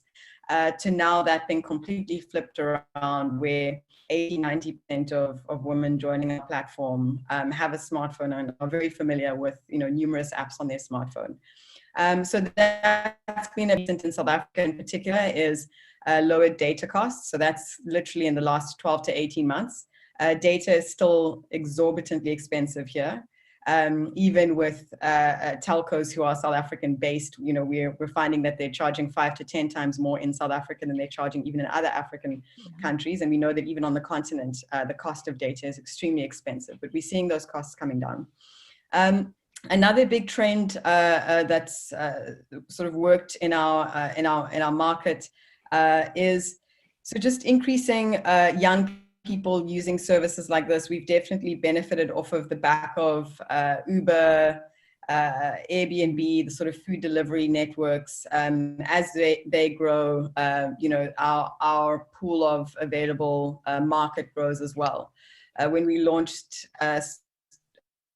Sweep South, Uber was 6 months old in South Africa. And the concept of sort of booking a service online was very, very new. And so at that time, there was a lot of investment just into education. Like, what is this thing? What is this app? Is it trustworthy? Is it trustworthy enough for me to use a card to pay, to enter my card details onto an app? And we've been fortunate in that a growing ecosystem has meant that, we're sharing the education costs and the awareness costs with other big players in the market as well. The payments ecosystem has also changed a lot. It's been awesome to see. So my team has had a lot of communications about the payment gateways that we use. Again, a few years ago, us having to sort of hack our way into having good payments gateways. So kind of using a service provider, but then layering our own on top of that to try and make it do what we want it to do. To now, we've got a lot of different options. So we've got, Flutterwave, we've got Paystack, we've got DPO, all with, either headquartered on the continent or with big operations here. So a lot of sort of trends that have made it easier for us to do business. And then another sort of, I think it's worse in South Africa, but I think, with the industry that we're in, it's the same everywhere on the continent, is that what we're really trying to do as a platform is, on the service provider side, improve access to employment opportunities. We started working with domestic workers. We now work with a range of artisans, home services providers, so plumbers, electricians, that sort of thing. And I think, in the markets where we operate, there are high levels of unemployment, particularly amongst these workers. And so that level of high unemployment, coupled with smartphones, cheaper data, means that the pool of people who we can work with on the supply side, who we're helping to find work, is also growing over time. Fantastic. I literally feel like you're in my head and you've read my business plan and my business model and you're just spitting it out. All the information that you've said is completely accurate in terms of access to smartphones. I just also want to buttress that by saying the emerging opportunities that I've identified is general, and they're more inquisitive about digital literacy. Because like you mentioned, everybody's realizing that if you're going to use the mobile phone, a smartphone, as a main form of communication, what else can I do with a smartphone? Farmers are able to now check the weather, to now find if it's a good time to plant or harvest. People can check the how much traffic is going on. So you can then see if I deliver logistics, is the food going to be to the next step of digital literacy is now the digital work economy? How can I then make money, not just spend time online, but how can I make money online? So that's another trend that I've also identified in the business, since we're both in the marketplace space. And then also, which ties into Emil, you'll see finance through these smartphones, because of course they informally in our businesses, just by way of being informal, they're unrecognized and identified by public authorities. So that way you can't have access to loans, access to smartphones. You don't even have a credit history for people to even assess how worthy you may be or may not be. So that's still that's a trend that I know that a lot of companies, fintech companies, government, even telcos have now been leveraging on. You might not have credit history, but you buy credit with your phone. Can we use this as a way to assess your credit history? So these are the trends and opportunities that I see emerging, which then segues me into Emil. So you've been in that space. Very good. I am impressed. Thank you. Thank you. So could you then also explain or just tell us what trends you've identified in the space that you operate in, what emerging opportunities there are, apart from, using WhatsApp a lot more now? Yeah, it is true. And a lot of the points that you've brought up are very relevant. But in a market like Rwanda, one of the payment tools that we use and that is ubiquitous is mobile money. So in economies such as South Africa and other markets, you usually have an infrastructure that demands a lot more money to have access to, such as the credit card system. But in the case of Rwanda, it's really mobile money. Everyone has a phone number and everyone has a mobile money account. What happened with COVID is that now the number of merchants who accept mobile money exploded. So it's becoming ubiquitous and is found in every corner. And mobile money agents are very active now. And you actually see it happening. And what we've done, for instance, as a bureau, is to now look at different sources of information to list on the bureau, so that we can start creating profiles that are interesting. And what we've decided also to promote is create a platform that is open and that is welcoming to fintechs. Because what a lot of fintechs are doing is saying, okay, we're going to create our own scoring engine, but they don't have enough data. So the predictability of and being able to predict the behavior of customers is a lot more difficult. Whereas in the bureau, we're sitting on all this treasure trove of data, and we're just saying, use it. Let's find ways we can work together. Let's see what is it that you're trying to do, and how can we work together to give you access to this data that will really now boost your reach and give you quality products. And that is what we're starting to see. And we're seeing a lot more. And also what we found was identifying companies that find ways to hack popular platforms out of necessity, not even wanting to do bad things, but seeing people who had funds stuck in, let's say, in Western countries, not being able to have access to mobile money, but through ingenious ways, figured out, okay, let's hack this popular payment platform. When they figure it out, of course, it's a problem, but it shows you the level of ingenuity and the energy of the startup ecosystem that's starting to emerge and is starting to make strides in that field. So these are the things that we've seen here in Rwanda, and we're constantly trying to be on the lookout, because before I joined TransUnion, I came from the payment space. Yeah. So it is a world that I understand, and I know what the difficulty to be able to interact with big organization when you're the underdog. Yeah. So TransUnion and your background with mobile money has obviously, it's ameliorated, and whether you're talking about countries such as Kenya system, and you're already operating in 8 countries. So I then think, but you're not in Nigeria, which we know is the most populous country in Africa. So what is a specific market nuance that has maybe prohibited you from expanding? I know we have a lot of issues in Nigeria, so I want a non-Nigerian to highlight that. or from your Okay, experience? so I mean, yeah, there are some bureaus in Nigeria, and what happened is a few years ago, TransUnion. Emphatic, would you consider the need for reskilling, upskilling, retooling within the present global market space? And of course, as Dr. Ola mentioned, we are the youngest continent by demography. However, we're the most uneducated. So for us to really partake, whether it's in the fourth industrial revolution or whether it's for us to overcome the slump that COVID has created, where does reskilling, retooling, and upskilling, what is the importance of that? And what sectors do we really need to focus on?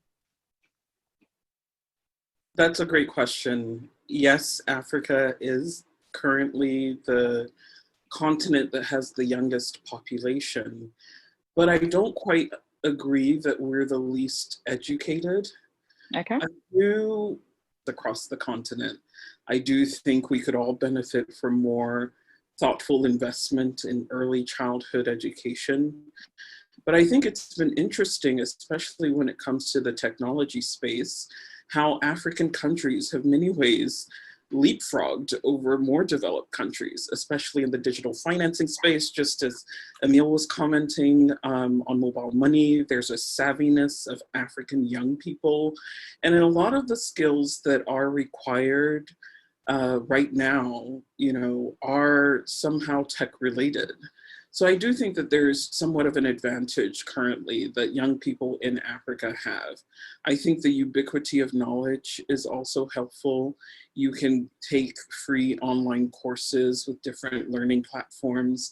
And so there's a growing body of people that may not have like a university degree, but are quite knowledgeable because they are able to access the internet and other learning platforms in ways that was previously unprecedented.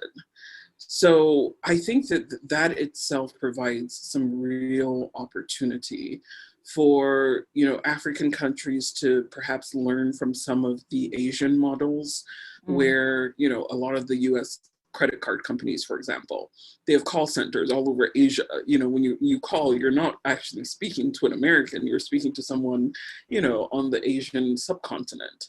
And I think that, you know, particularly in parts of Africa where the talent pool is growing in this space, that's an opportunity, you know, that's opening up, you know, in many ways. I think in terms of upskilling talent, I think what upskilling means is also changing. You know, previously people could hold down one job 4 to 5 years. Everyone in the job market needs to retool and to just size up. What are the emerging technological trends that I need to be aware of? What are the software that I need to be familiar with in order to function? Even the world of work is changing, and this year has proven to a lot of companies that actually we probably don't need to spend as much on real estate as we used to. And so, you know, choices about how to hire, whether contract versus full-time, are influencing people's decisions about what qualifications to pursue and what actual skills are needed. So I do see a lot of growth in like the project management space.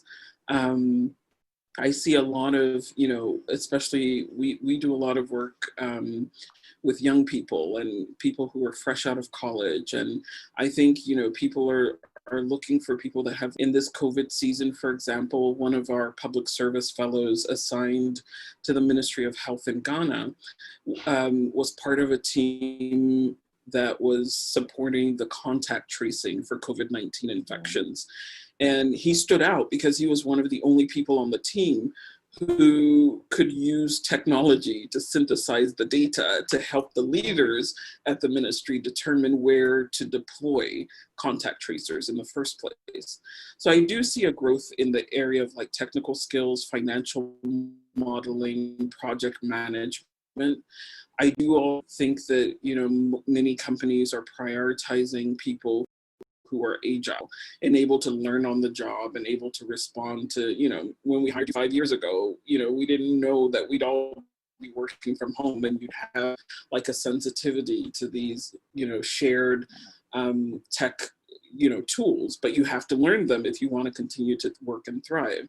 And so I think that there's a lot of opportunities, and I think that this moment is also creating space in the entrepreneurial environment. We've seen new services blossom, especially here in Ghana, like delivery services that are very tech dependent, being able to, map out, directions from one place to another. But I do see like some of the core strengths are around technical ability. And then in addition to all the technical ability, I think employers are really also looking for people of excellence and good moral standing. I think with the increase in tech has become like a fearfulness around fraud. And so there's this sense that we need to not only be educating hands, but also hearts and minds, so that people's sense of, that moral compass that keeps people legit and to be working honorably and to manage resources, ethical manner continues to be sustained. And it's especially important when you're recruiting and placing talent in public services, where, it's not just personal or corporate wealth, it's the wealth of the nation that needs to be directed to the needs of its citizens. Fantastic. Thank you so much. I would like to jump over to Camille, actually, from MyPad. Blockage of Africa interacting with the world. Africa has an opportunity to look inward. So having a continental, free trade zone for over, a billion or 1.2 billion Africans with a GDP of $2.5 trillion. For us to come together and start to do business with each other. So what I'm excited about is how the diaspora wants to get involved in all of that action and really see 2021 and the years ahead as an opportunity for Africa to look inward, for Africa to leverage, the Continental Trade Agreement to do more business, and also for the diaspora to be able to, transfer that knowledge without physically being on the continent. So that for me is really where those opportunity, lies. Thank you, Camille. Ola, Dr. Ola. Yes. So obviously being in the healthcare space, being an author and also being an investor, you're going to have to work with international partners globally. So do you think that's is it pivotal for Africans to work with international partners in the business space for us to really thrive and get to the KPIs that we want as a continent as a whole? Or just like Camille said, is it something that we can maybe achieve just by looking inward? What role do you think international partnerships play in building a formidable business space in Africa? Well, let's have a look at how development happens. And, some of the most interesting characters and well written about characters in business are the men that built America. I don't know if anybody has seen that documentary, but people like Carnegie, Vanderbilt, Rockefeller were sort of the icons that really built up the American business environment. And I think, yes, they had their domestic American markets, but I think, the thing that made them larger than life was their international relationships. So one of my favorite ones of the men that built America, maybe because I'm a finance person, is JP Morgan. And, there are many bankers in the world, but they call JP Morgan the banker because he was banking everybody. He was funding wars in France. He was, doing international finance transactions for the Bank of England. He was, funding trade in Japan. He was bigger than America.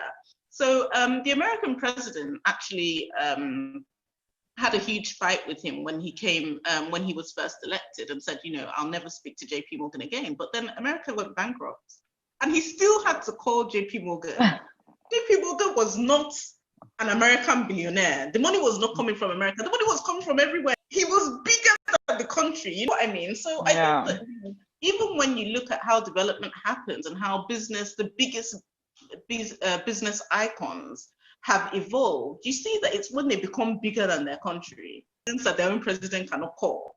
So I think international collaborations are so important for young African entrepreneurs to start building because they insulate you, number one. So even if there's a recession in Nigeria, your business in South America can still be doing well. And at Flying Doctors, we've always been a Pan-African business on the air ambulance side. And even during the went down, you know, the Côte d'Ivoire business and the Central African business was like, you know, they were growing. So I think that it insulates you from, sort of gives geographical diversity, but also in terms of market size, especially for particular product lines, let's remember that there are only 2 million people in Nigeria that earn $9,000 and above. So if you're selling any kind of middle class product or product aimed at people that have an income of $9,000 and above, you only have 2 million customers in Nigeria. Yeah. And you know, the impetus to expand to a country like America, where you have almost like 300 million people that earn $9,000 and above. I mean, the poverty line, the line to be upper middle class in Nigeria is if you earn $9,000 and above, you're upper middle class in Nigeria. But the poverty line in America is $24,000. So if you earn less than $24,000 in America, you're actually considered to be living in poverty. So what is rich in Nigeria is actually poverty in America. So this idea of opening up new markets is really important for, number one, like I said, diversification and insulation. Number two, also because of the market. I mean, you have a large market, far larger markets if your product is aimed at the middle of the pyramid or the top of the pyramid than you could possibly have in Africa. And I think the third reason is around, you know, a more national reason. I think, you know, the reason why we have so much fluctuation in our currency, the reason why things are so volatile in Nigeria is actually we just don't make enough money from foreign sources. Right. I think the most stable countries in the world have high levels of exports, and exports come through relationships, right? Foreign trade relationships. An economy only has 4 things that make it up: government spending, which we're not in control of; consumption, all our people are poor, so they don't really consume; investment; and exports. And I think exports are a huge key to the economy, and those require international relationships. So I think international relationships are key for the 3 reasons I've mentioned. Number 1, insulation and diversification. Number 2, market size. And number 3, for the good of the African economy, we need to develop those international relationships. And if you look at America, if you look at China, who developed their economy by through trading with the world, if you look at Europe and what the Eurozone has done and establishing those international trade relationships with the European Union, you can see that those relationships, especially relationships that bring Forex, good currencies, pounds and dollars and euros, are really, really essential, not just for business stability, but for economic stability in Africa as well. Great. Thanks for sharing the 2, not want to say opposing, but varied opinions. So I want to speed this up a little bit. So I'm kind of going to group a bunch of questions. Then I'd like all the panelists to please just run us through the last few months. So my questions are, when COVID started, when it struck the world, let's just say March, then I want to know if that initial response actually worked. If it didn't work, why not? And then most recently, because that was March, we're now in December. So how has your response evolved between then and now? And can you highlight one of those responses that worked incredibly well? So those are kind of like 4 questions that I'm just kind of grouping in one. And if you can spend maybe about a minute and a half, just running us through your initial responses. Did they work? If not, why not? What's the differences between the evolution of your response? How has your response evolved? And highlighting the best decision that you've made in the pandemic so far. Of course, you're all working in different sectors, so we've got a variety of audiences. So hopefully the journeys, the highs and the lows, the peaks and the valleys that you've experienced can also help educate, inform, and provide insight as well. And perhaps some business intelligence as well. So I always like to start with ladies. So I'll jump over to South Africa with Aisha Panda, then I'll go over to Yawa, I'll go over back to Ola, then I'll do Emil, and then Camille. Have we all got that order? So Aisha, if you were here listening, please run us through your experience so far. It's felt like a long journey since we started sort of planning properly as a business for the pandemic in February. So, initial response was just, and if you'll remember in February, it was still very early stages for those of us on the continent in terms of understanding, what this virus actually is, what is COVID-19, what is the coronavirus, what is the sickness you get from it, COVID-19, how infectious is it? So it was initially just trying to understand as much as we could about the actual disease itself and looking at how the pandemic was unfolding in the rest of the world. Then the immediate sort of things that we did as a business was one is set up an internal task team to follow what was happening and make decisions on behalf of the business around what our response would be. The second was to communicate to our broader team that we thought that this was going to be serious. It was going to be something that was going to be around for a while, and there were likely to be relatively big disruptions in the business as a result of it. And then I think the third was to start communicating with all of our stakeholders about the situation we were in as a business and what this would mean for them. So, being a platform, a business marketplace, stakeholders, we sort of sit in the middle. It was similar to what Emil said, how do you get this team work from home? Many of the team don't have a environment and have good access to the internet, setting all of that up. It was also making sure that we had health support and psychosocial support available for the team. We recognize that this is very different from what they've likely experienced before, because it's a financial and a health crisis that we're going to be going through, for sure that the team had adequate support as well. Then for customers, trying to be a voice of reason. There were crazy sort of speculation going around in the first few months about, having to go out in a full hazmat suit to keep yourself safe and, having to defog your entire house every day, and groceries, you've got to take off all of your clothes when you come back in the door, and then walk into the house naked and go and change into a new pair of clothes. So trying to separate what is practical and pragmatic ways to keep yourself safe versus what's overkill.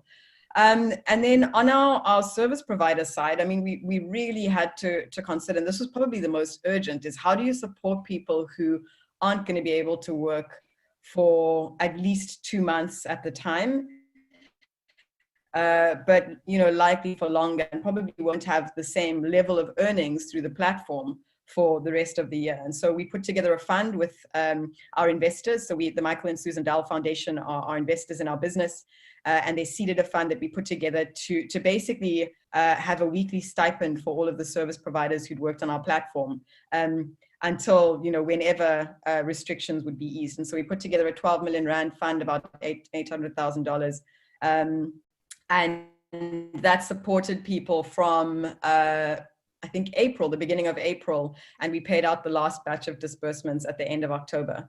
Right. And then I think very important for me as well was investors, thinking about how to, our investors are important stakeholders in the business. There's a lot of uncertainty. They're also nervous about their investment.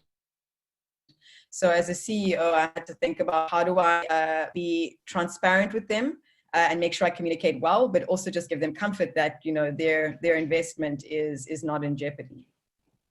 Great. Thank you for that. I completely understand the sentiments. I just want to mention that we were going to speak to Yawa, but she's had to step away because she's got another urgent appointment. So I'll just say something to take over her time quickly. The way that Bookings Africa transitioned, initially everybody was in panic mode. What are we going to do? Because we just launched February, lockdown happens March. So we were just like, our entire business model and the financial forecast that we have for the year, the investors are probably might want to pull out because they're not going to think it's profitable. So we were in real panic mode. However, what was the fact that there's now going to be a low touch economy. So people are physically not going to can't physically be in the same space. So how do we then transition from being a physical gig platform to being a complete, have the option of offering digital gig delivery platforms. So that is where the service is procured and rendered end-to-end online. So we moved a lot of our marketing spend and reallocated it into the development of tech. So the platform that we launched in November 2019 is completely different to what's out now. So we overhauled our app and our website completely to now include what we call BAE, Bookings Africa Electronic Services, which includes video calls. It includes in-app file sharing. So now if you're a photographer, you can either get booked to either come wherever the location is and take pictures, or you can monetize yourself by teaching somebody, having a masterclass and teaching somebody through this sort of teleconferencing or video call service how to make the best whatever camera they have. Or if you're a fitness instructor, you can then, teach somebody online.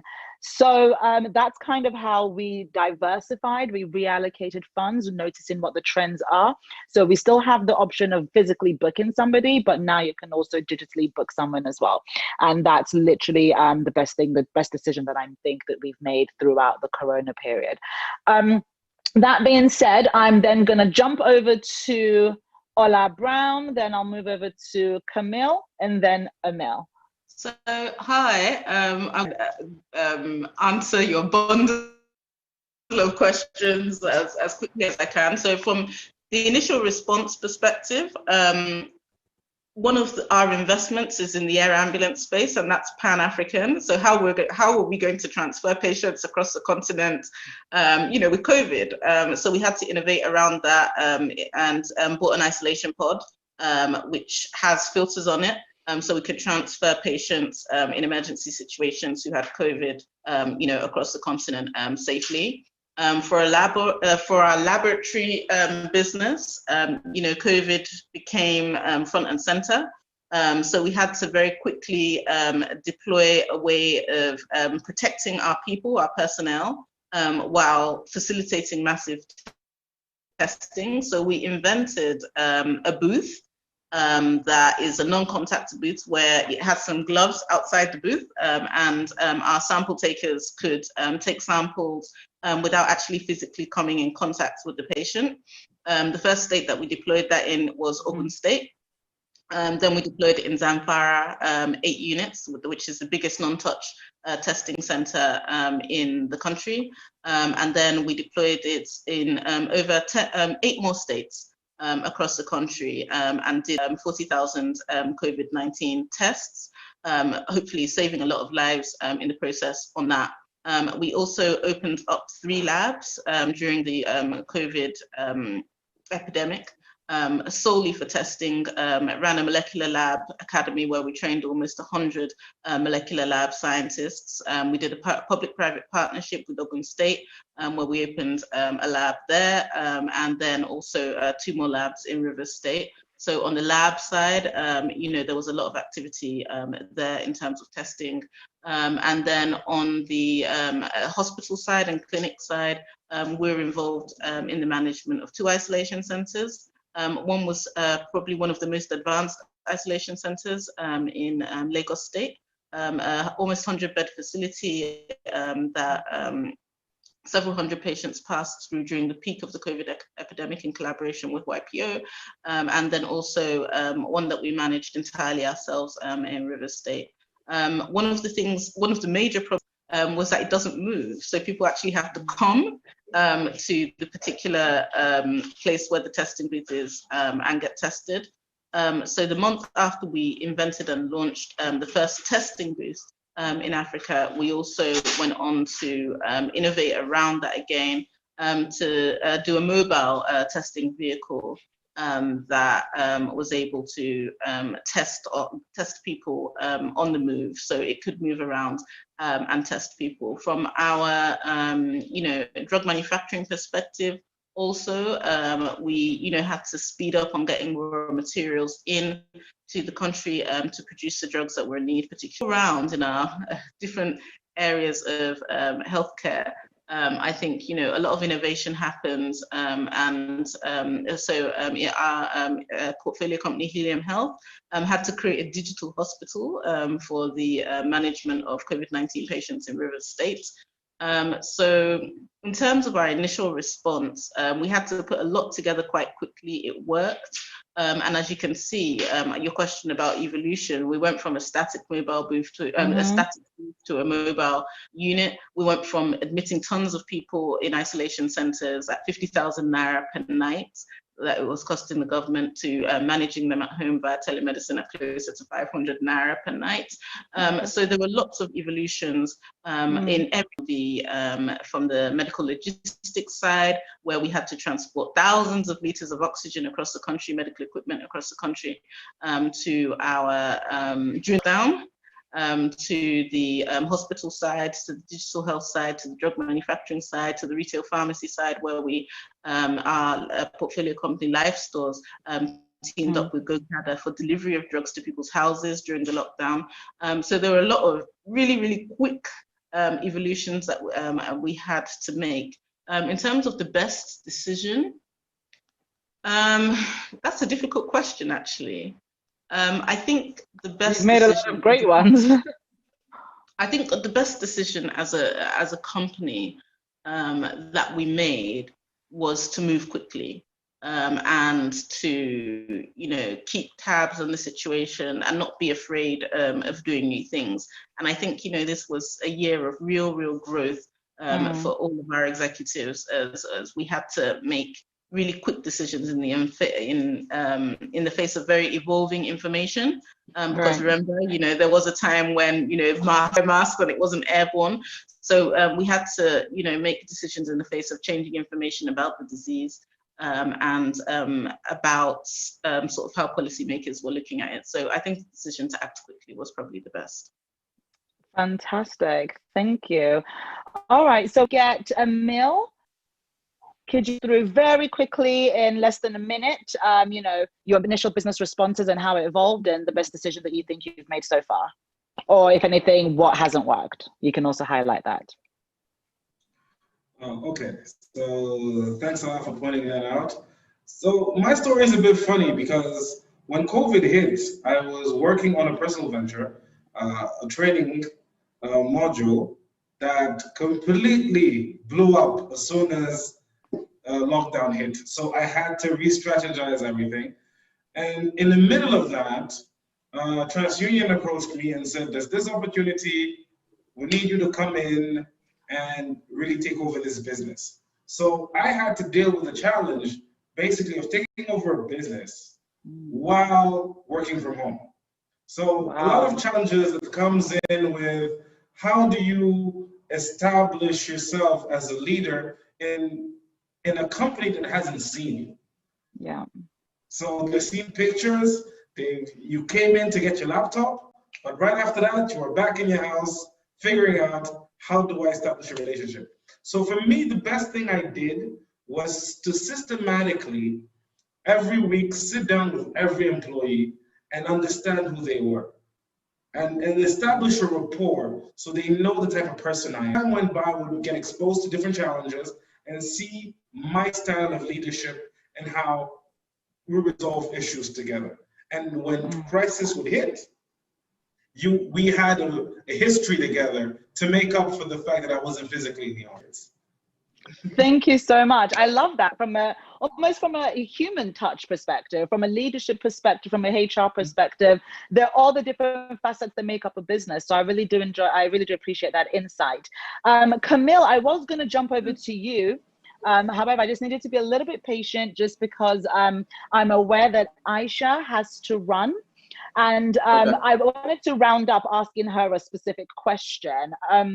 So Aisha, just before you love us and leave us, I wanted to just put out there that I know that you've got a PhD in genetics.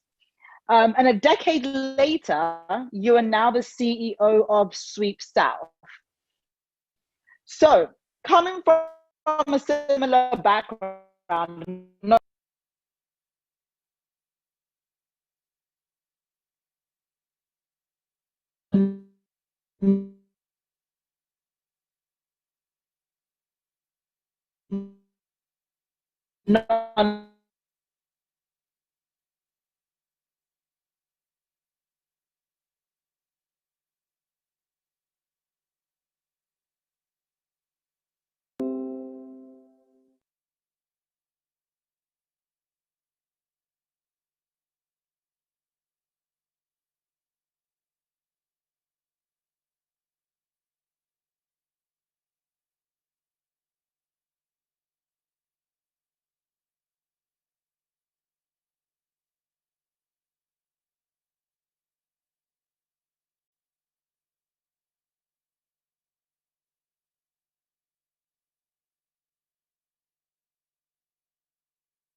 Grant Quartermain is a leading design and manufacturing company for the interior industry. Grant Quartermain is home to 3 exclusive brands: Office Express, Doors Express, TC Contempo. Office Express, the one-stop shop for a wide range of office furniture ranging from top-notch workstation table series, manager desk series, executive desk series, office cabinets, storage cabinets, credenza, mobile drawers, and wall cladding systems. Doors Express. Our door portfolio is made up of solid wood doors, flush doors, lacquer doors, PVC doors, and AMO security doors. With keen attention to details and finishing, we go a step further. TC Contempo is a range of home furniture particularly designed to meet your budget, yet with functionality and aesthetics in mind. For more inquiries, kindly log on to www.grantquartermain.com. Grant Quartermain. Incredible value, impeccable style.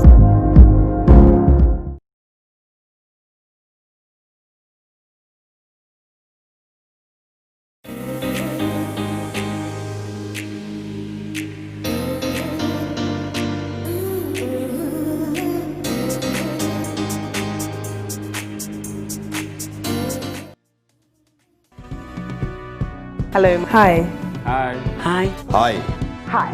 Hi. I am an under 40 CEO. I'm an under 40 CEO. I'm an under 40 CEO. I'm an under 40 CEO. I am an under 40 CEO. I'm an under 40 CEO. I'm an under 40 CEO. Under 40 CEO. I'm an under 40. I'm an under 40 CEO. If you are a young man or woman of African descent building a business on the African continent or its diaspora, then here are reasons why becoming a member is a really big deal. Under 40 CEOs is a community of young African business leaders committed to putting the economy building Africa into a continent of first world nations. We empower our members through 1. Mentorship, a mentorship program that identifies the lapses in your business and then pairs you with mentors who have been through that phase in their business and tactically surmounted it. 2. Exposure. We expose your business via Under 40 CEOs on TV, currently reaching 27 African countries and 2.2 million viewers via 8 different television channels and our digital platforms every week. This we also supplement periodic features on radio, under40ceos.com, and our social media. 3. Courses and events. You gain exclusive access to our courses, knowledge sharing platforms, and business networking events. 4. Advisory. You access world-class business advisory in strategy, tax, legal, corporate structure, human resource, and readiness programs, which will ensure you can access investors for funding. You too. You too. You too. You too. You too can be an under 40 CEO. A wise man once said, life is all about numbers. We agree. And that's why we have a number in our name. 40 CEO is 5. In 5 years, we've delivered 100 episodes of our television series featuring stories from young African leaders from East, West, and South Africa. Under 40 CEOs on television is watched on 8 channels, reaching 27 countries and 2.2 million viewers every week. We have held 8 events ranging from Under 40 CEOs Forum to Under 40 CEOs Live to Under 40 CEOs networking event and an International Women's Day event in Nigeria, Ghana, Rwanda, and South Africa. Oh, and we have received over 2,000 delegates at our event. We have published 1 book with over 200 pages featuring the stories of 52 young African business leaders.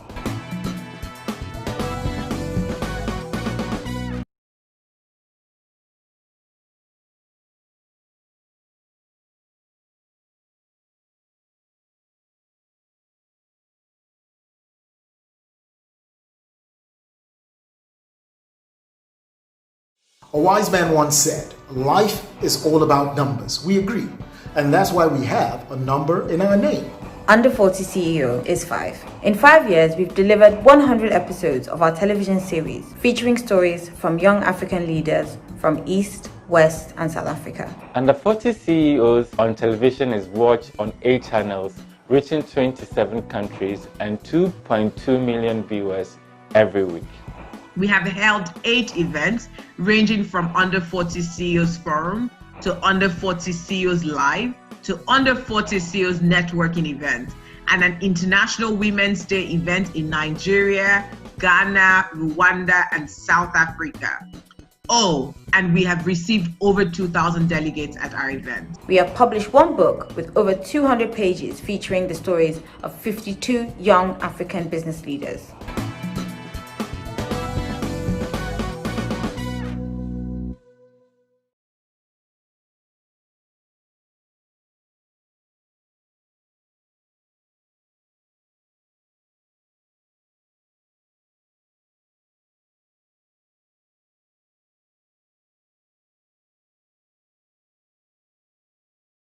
A wise man once said, life is all about numbers. We agree. And that's why we have a number in our name. Under 40 CEO is 5. In 5 years, we've delivered 100 episodes of our television series featuring stories from young African leaders. And I'll talk to you offline about it. And yeah, hopefully we'll get these physically so I can wrap up. East, West, and South Africa. Okay, you're live now. Under 40 CEOs on television is watched on 8. That as I was talking for about 2 minutes, we got cut off. I've just wrapped up with all reiterate. Thank you so much, Emil in Kigali. Thank you so much. It was great having you on here. I also want to say thank you to Camille from MyPad 100. Camille, I was going to also give you a shout out for supporting starting My Roots in Africa. So if you guys don't know about that, please check that out and see how you can support. It is an environmentally impactful position.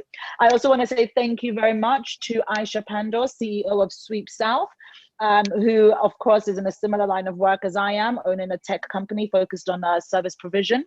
And also to Yawa, as well as Dr. Ola Brown, doing things across the continent. And of course, I'm an advocate for the economic empowerment of females. So when I see females in positions of power, my spirit gets lifted. So thank you so much to all our panelists. We are about to go back to the rest of the show, the rest of the program, and have our 5 finalists, the other half of the 5 finalists, give their pitch, and then we'll come back to the judges, who will then tell us who they think should win the $1,300. So 5 companies in the next few minutes are going to be announced to win some money. I can't wait to find out who the winners are. Stay tuned.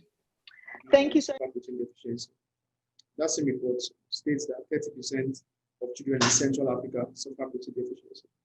But there's an opportunity. According to a report by Pork Money, which was published on Euromeat News.com, over $3 billion worth of pork was consumed in Nigeria and Ghana alone. So 80% of it was imported. That's a $2.4 billion market deficit in the West African region alone. Hi, my name is Ekene, co-founder at BIPOC. BIPOC is an initiative to combat protein deficiency in Africa by engaging Africans in pig farming. This is how we do it. We created a simple platform online that allows people to invest in pig farming. When they do, we do all the farm work and pay them back after their investment duration to a poor family or an orphanage in the form of pork. You may ask, why pigs? Well, here are some reasons. First, pigs are prolific. We give birth twice a year, and each time, 8 to 15 piglets. Also, they retain close to 80% of their body mass after birth. Pigs and pork are sold per kilogram. And of course, because there's a $2.4 billion market deficit in the West African region. Malnutrition in under 5 children in Nigeria. Some Maziomis products contain absolutely no preservatives. They are 100% organic and has no chemicals in them at all. From the in 2016 down up to 19, we made a sales revenue increase from about 300,000 naira in 2016 down to about 20 million naira between 2018 and 2019.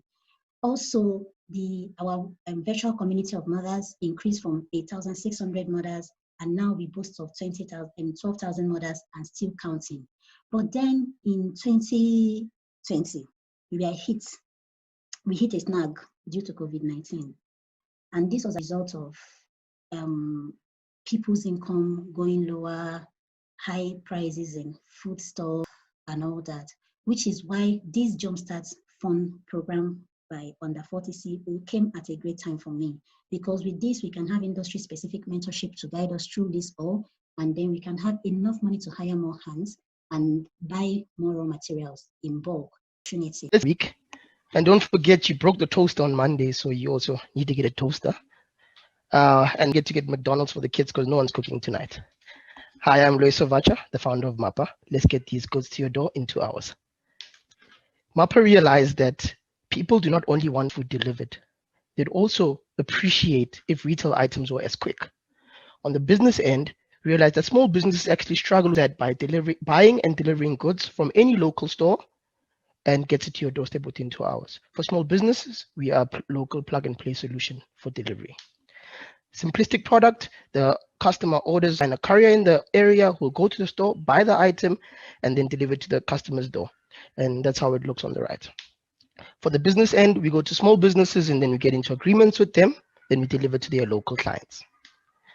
Currently, the e-commerce population is sitting at 25.6 million, with the average user spend of $144, giving us a sizable industry of 3.7 billion. The revenue model for MAPA is courier who does the service. Below there, you'll see just how the mathematics works. Average revenue, we've completed in excess of 2,500 deliveries in the last 8 months. We have a 91% retention rate on our B2C offering, and we've also created jobs in an economy that does require that. We've also signed up one major corporate who we're going to start working with in December, which is Vodacom. Competitive landscape looks like this. MAPA's niche, it provides the shopping service and also for us. We're asking for $60,000 in marketing, which will enable us to have a goal to grow our revenue to $155,000. $155,000 through our B2B offering, and this will approximately take us for your time. I bring greetings to you this Advent season. My name is, and this is Fabric Speech Tech. Here are some of the problems that Fabric seeks to solve. That is, the providing of easy access to study materials such as lecture notes and lecture materials. We notice the gaps in lecture notes, which are majorly due to the lack of PA system and of course the overcrowded halls. What is Fabric? Fabric is an open house services available and easily accessible for undergraduates to read or download and enjoy. We do this by making knowledge rich. Understanding the short attention span that our generation have, we invite to has been answered or solution has been rendered. We know our market size because there are over 2.4 million undergraduates to the university, the federal universities today in Nigeria. We get reviews from our users, and they have been quite well, making us know how to improve on ourselves to make our services better. Thank you very much for listening. I remain Samson. 52 young African business leaders.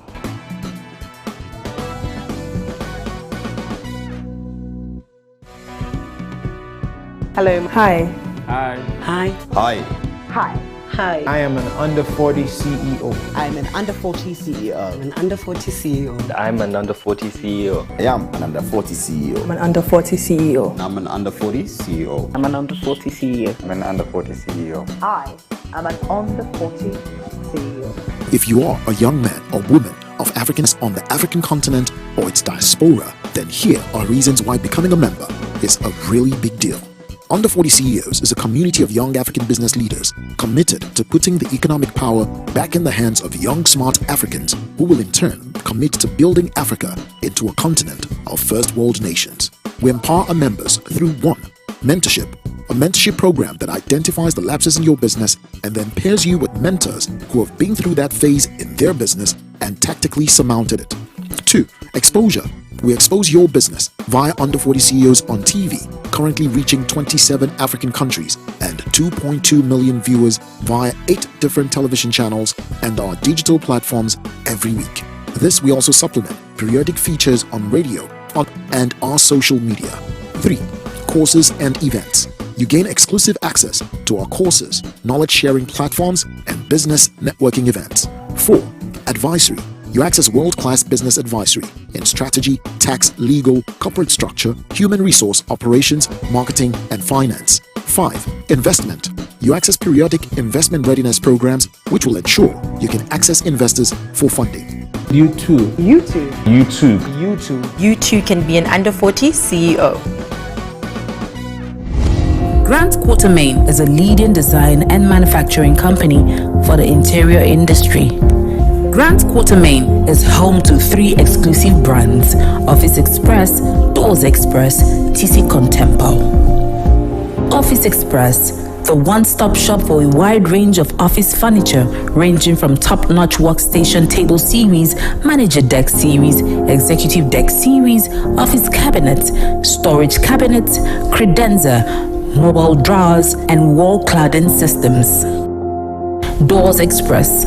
Our door portfolio is made up of solid wood doors, flush doors, lacquer doors, PVC doors, and armor security doors. With keen attention to details and finishing, we go a step further. TC Contempo is a range of home furniture particularly designed to meet your budget, yet with functionality and aesthetics in mind. For more inquiries, kindly log on to www.grantquartermain.com. Grant Quartermain. Incredible value, impeccable style. Action. Okay, welcome back to the Under 40s CEO Forum, and thank you for joining us and staying with us. As we come to a close, I know there's a question on your mind, and of course it is, who are the 5 winners that are going to walk away with $1,300 Jumpstart Fund, courtesy of the Under 40 CEOs Platinum Members Network? Well, drum roll, please. The time is here and our winners have been selected. But first, let's hear from our judges. CEOs Jumpstart Fund Program. I am excited for all of you who have been selected. Your ideas were very ingenious, and I was glad to find some focused on impacting positively the communities they find themselves.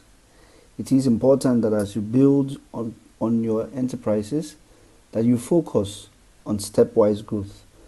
There's nothing wrong in dreaming big and achieving big dreams, but this should be done in well thought out steps.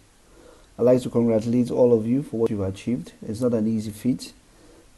Putting those ideas together was also not easy, and you can look forward to getting the right support from all of us here at Under 40 CEOs. I want to wish all the participants the best of luck.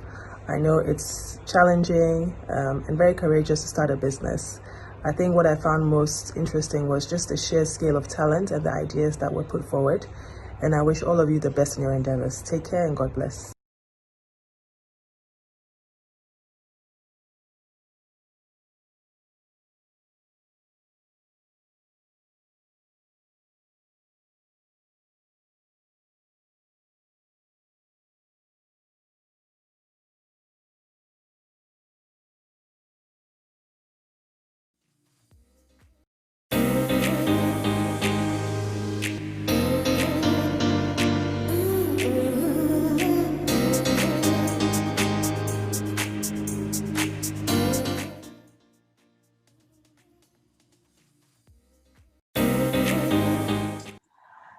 Thank you very, very much to the amazing judges who have worked hard to bring us to this point. I know it could not have been an easy decision because there were some really great pictures in there, but thank God it's not my job to shortlist the finalists. Joining me to announce the results of the pitch is the Deputy Country Manager Operations at Under 40 CEOs in Nigeria, Wumi Olayiwola. How are you? You look excited to announce the winners. Wumi, are you there? Wumi, are you with me? Can you announce the winners for us? Because I know that everybody is anticipating their top 5. And I've been looking at the comments. People are guessing who they would like to be the winners. Well, let's see if you are accurate, because I do have women who is a deputy country manager operations at says art for the under 40 CEOs Jumpstart Fund.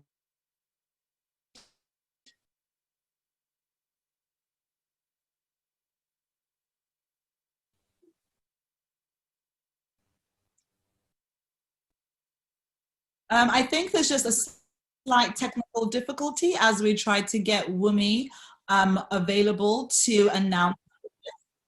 It's all part of suspense, guys. We're all keeping you in suspense. So in the meantime, please feel free to leave your name, your location, let us know your email address, and that way we can help connect you with people that we think might help add value creation.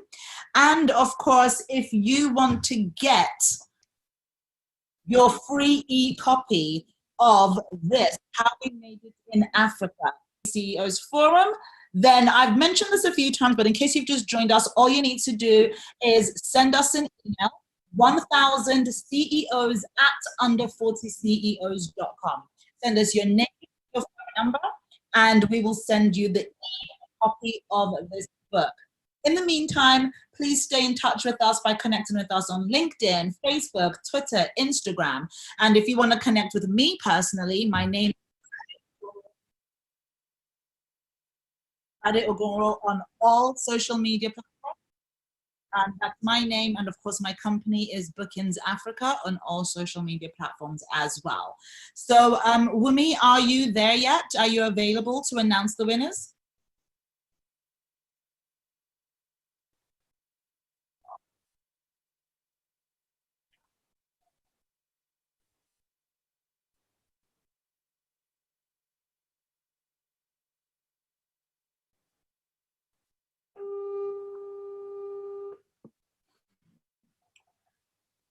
Hello, okay. Wumi, I had headphones. What's going on? Oh. Hello. Hi. Hi. Hi. Hi. Hi. Hi. I am an under 40 CEO. I'm an under 40 CEO. I'm an under 40 CEO. I'm an under 40 CEO. I am an under 40 CEO. I'm an under 40 CEO. I'm an under 40 CEO. I'm an under 40 CEO. I'm an under 40 CEO. I am an under 40 CEO. If you are a young man or woman of African descent building a business on the African continent or its diaspora, then here are reasons why becoming a member is a really big deal. Under 40 CEOs is a community of young African business leaders committed to putting the economic power back in the hands of young, smart Africans who will in turn commit to building Africa into a continent of first world nations. We empower our members through one, mentorship, a mentorship program that identifies the lapses in your business and then pairs you with mentors who have been through that phase in their business and tactically surmounted it. 2. Wumi, we have been waiting for you to announce the winners. We are in suspense. The audience can't wait anymore. Please let us know who are the top 5 winners of the Under 40 CEOs Jumpstart Fund.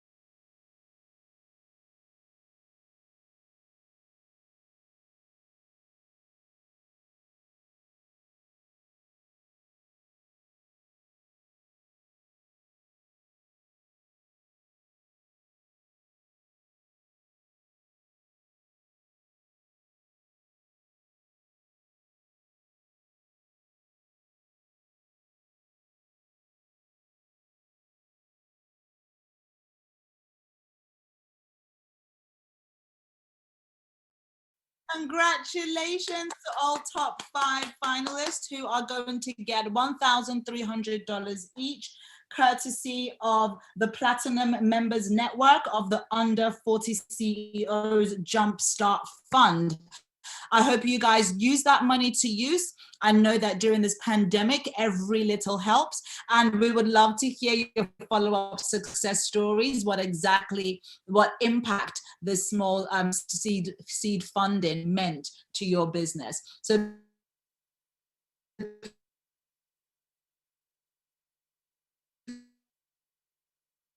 please, all the Lucy Babajide of this course, coming up with such a great platform. Make sure to stay in touch with the Under 40 CEOs by connecting with them on LinkedIn, Facebook, Twitter, Instagram, and feel free once again to send an email to 1000CEOs@under40ceos.com to get a free e-copy of the How We Made It in Africa book. My name is Fadi Ogunro, and it was an absolute delight to host this year's virtual forum. Perhaps next year we might be doing it in person. Let's see what 2021 brings. Until then, happy holidays, have an amazing rest of the year, and we'll see you in 2021. Take care to all my amazing African business leaders and future CEOs. Take care. Hello. Hi. Hi. Hi. Hi. Hi. Hi. I am an under 40 CEO. I'm an under 40 CEO. I'm an under 40 CEO. I'm an under 40 CEO. I am an under 40 CEO. I'm an under 40 CEO. I'm an under 40 CEO. I'm an under 40 CEO. I'm an under 40 CEO. I am an under 40 CEO. If you are a young man or woman of African descent building a business on the African continent or its diaspora, then here are reasons why becoming a member is a really big deal. Under 40 CEOs is a community of young African business leaders committed to putting the economic power back in the hands of young, smart Africans who will in turn commit to building Africa into a continent of first world nations. We empower our members through 1. Mentorship, a mentorship program that identifies the lapses in your business and then pairs you with mentors who have been through that phase in their business and tactically surmounted it. 2. Exposure. We expose your business reaching 27 African countries and 2.2 million viewers via 8 different television channels and our digital platforms every week. This we also supplement periodic features on radio, under40ceos.com, and our social media. 3. Courses and events. You gain exclusive access to our courses, knowledge sharing platforms, and business